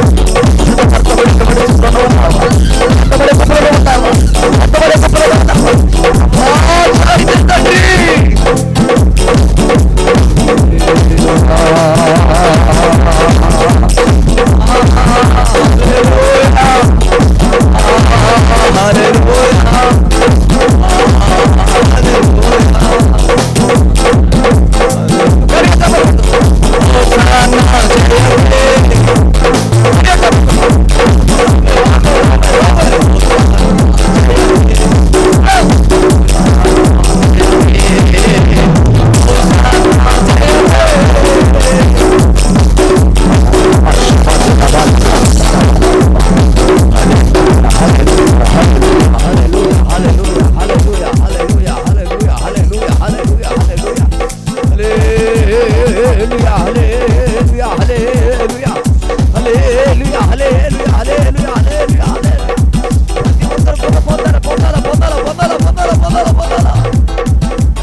అయ్యా,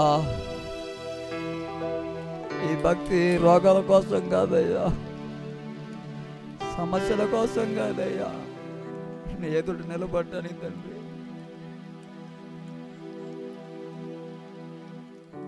అయ్యా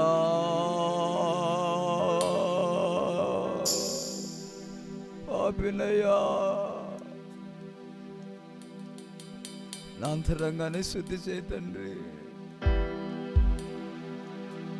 నా అంతరంగాన్ని శుద్ధి చేయనాయనా. పరిస్థితులన్నీ అల్లుముకొని వస్తున్నాయి అవ్వా.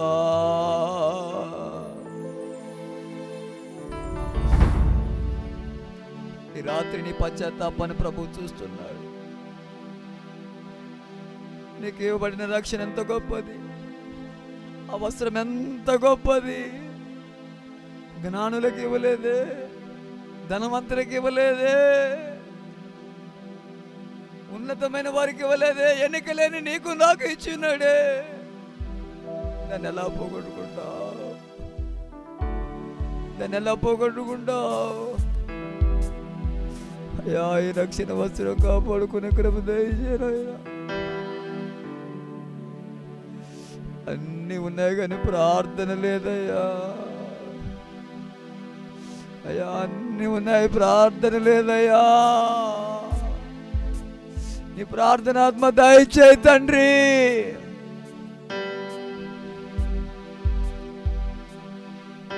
ప్రేమ కలిగిన మా ప్రభువా, సర్వాధికారి అయిన మా దేవుడా, గత కొన్ని దినాలుగా నీ సేవకుని బలపరుచుకొని ఈ ప్రాంత ప్రజలకు నీ సువార్తను ప్రకటించడానికి ఎన్నుకొని సమస్త విధములైన జ్ఞానము కలిగిన సేవకుని ప్రాంతానికి రప్పించి ప్రతి మనుషునికి బోధించుచు బుద్ధి చెప్పటానికి ఈ కూడికలు మీరు ఏర్పాటు చేసినందుకై వందనాలు. నీ సేవకుడికి కావలసిన ధైర్యాన్ని ఇచ్చినందుకు స్తోత్రము నాయన. ఈ రాత్రి బహు స్పష్టంగా మీరు నాతో మాతో అందరితో మాట్లాడి ఉన్నారు. ప్రతి మనుషుడు క్రీస్తు ఎదుట నిలబడాలి అని, ఆ నిలబడే లక్షణాలు అంతరంగంలో పాపం ఉండకూడదు, రక్షణ వస్త్రాన్ని కోల్పోకూడదు, ప్రార్థన అనే ఆత్మతో నింపబడే తేజస్సుతో నింపబడాలని. అయ్యా, ఎంతమంది అయితే అంతరంగంలో పాపాన్ని కలిగి బాహ్యంగా ఆరాధిస్తున్నారో వేషధారులారా అన్నావు. వేషధారులకు దేవుని రాజ్యంలో చోటు లేదు.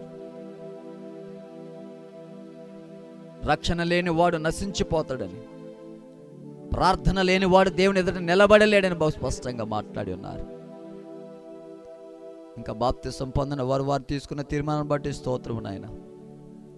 పొందిన వారు ప్రభు ఇక నుంచి ఆత్మీయంగా నిలబడతానని ఒక తీర్మానం బట్టి స్తోత్రము తండ్రి.